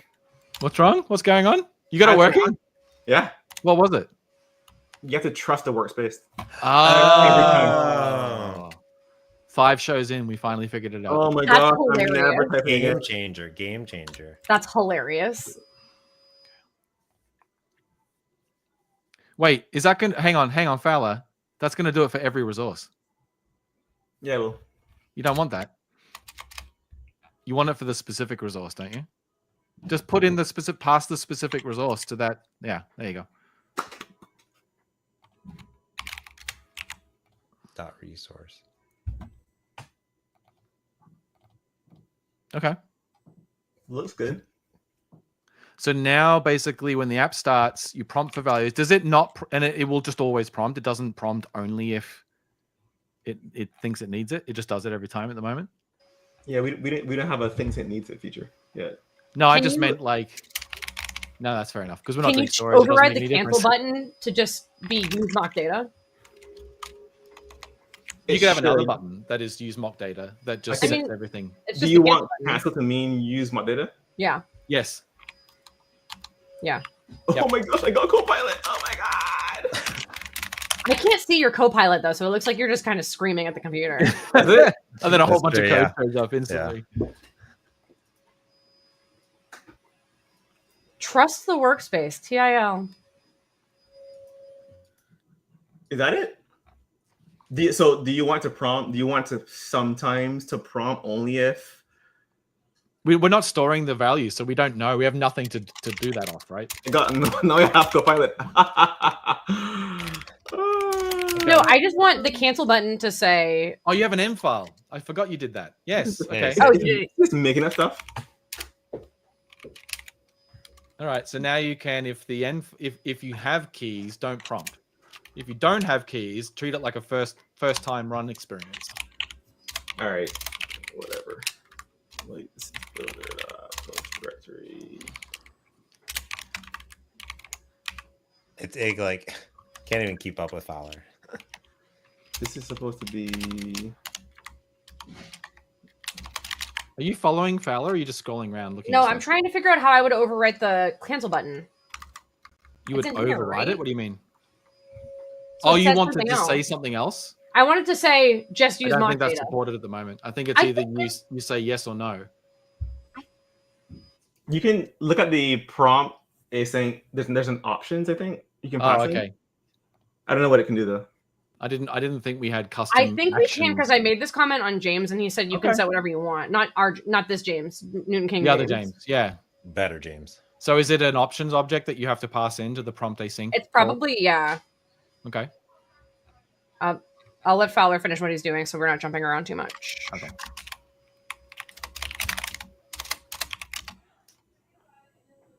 Oh, Alex has a good point that before resource started is going to fire again. But that's okay because he's writing the code to not prompt if you have a key. Oh yeah, that's true. Right? That's true. That's true. So, but it's going to fire every time if you're using mock at the moment, unless he writes another value to the end, which is we've asked the user once. Like, don't ask me again. What was that? I missed it. So before resource starts, fires every single time it starts. So you need to preserve the fact that they've already been prompted. If they just hit cancel to use mocks, you don't ask them every time you start. Yes, that's true. If you choose to use mocks, if you choose to use mocks, just store that in the same end file.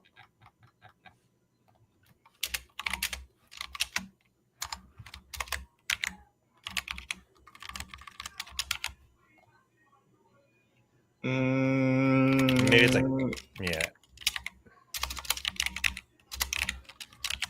has been prompted. Well, because you want this to come up if they click the button every single time, just not when it. So if they click, it's simply the first time. So on your event, is it just the first time? It's just the event handler. I think is where we wanted to ensure that we just don't ask them over and over. Yeah, just make that a bool of like first run equals true. Yeah. Then you could even, in that call to the interaction service, you could have a message that says, to bring this up, invoke the command. You can run this at any time on the command if you wanted to do that type of thing. Yeah, if not first run, return, yeah.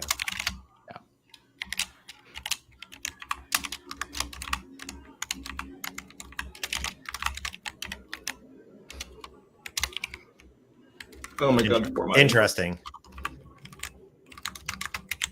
So people are timing you in the chat, Fowler, just so you know. 3 minutes in this thing. 3 minutes to go. If this is like set, this is fine. This should work. And then did you also use? Yeah. That should work. I want to say two things though. If first run, right, I could just like.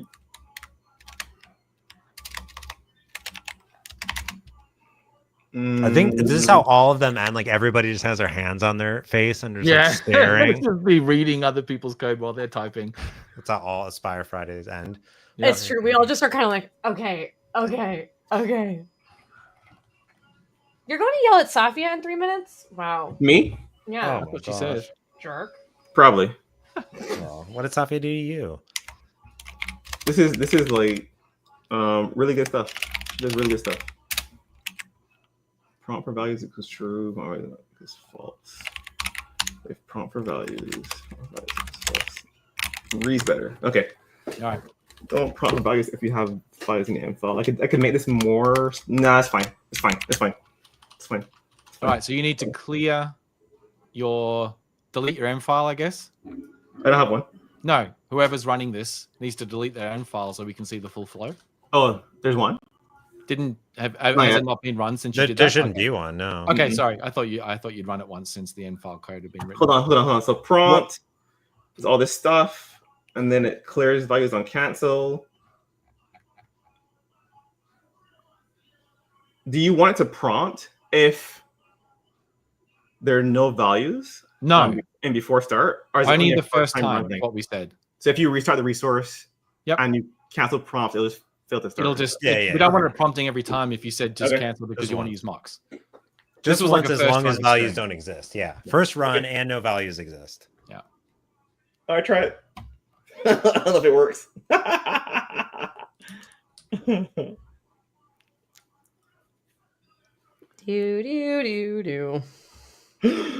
Nick said switch expression on name. I should do that. That's That is a good idea.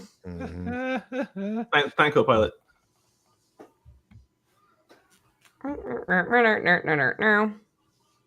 Start that dashboard. All right. Oh, it did it! It prompted me. Did it work? Oh, there you go. Nice. Okay, so the first thing I'm gonna do is I'm gonna cancel. Okay. Yep. So now you're using mocks. Okay. So it didn't restart, so that's good. Use mocks true. Yep, that's true. Yep. Okay. Well, it didn't start the resource until she canceled because he handled the event and didn't return until the interaction had finished. Right. So you actually blocked that resource starting as part of asking the question. But that's good. And it will block people waiting for it too. Wow. That's and then cool. Now I should be able to do this, right? Yep. And then what I could do is I could have more API keys. So I could have like blue sky, blah, and then you could enter the ones that you care about. And then it can be app specific. It can be app specific.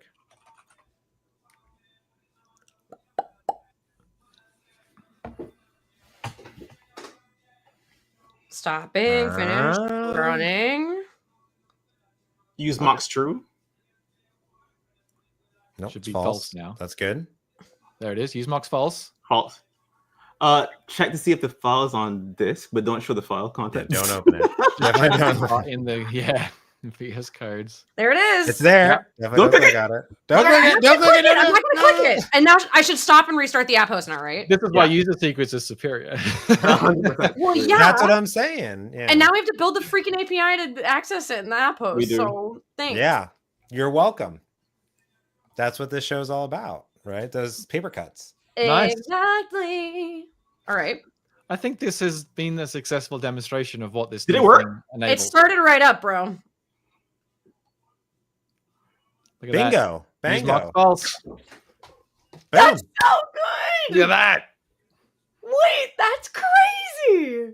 I mean, Aspire first run experience, custom first run for your project. That's awesome. I'm gonna retire. I'm done. It's good enough for me. And I'm going on break. We're done. All right. And on that note, I think we called it. Yeah. Have a great weekend. Yeah. Don't forget to commit that code, Maddy. James, thanks for joining. Yeah, thanks for having me. Thanks for making my app way better. I can actually use it now. I feel like that was the thing. As I was, Glenn was watching me try to start my application, and I was like, I had VS Code and VS. One was around the back end, one was around the front end. He's like, you know, you have an app host. I'm like, yeah, but I did it wrong. And I was like, nothing. I was like, nothing works. He's like, what do you mean nothing works? He's like, it should just work. And I was like, it doesn't. So, and I was like, let me conditionally compile out all this code to get it to work. So thank you guys. This is great. Now I have like a good starting path to go on. So this is pretty rad. There we go. That was awesome. Another Aspirification. We'll have you back in like 2 months and we'll do deployment with app service with this. Yeah. That'd be rad. Yeah, that'd be rad. So that's what we'll do. Cool. All right, kids. See ya. Have a good weekend. See y'all. Thanks, y'all too. Bye. Bye.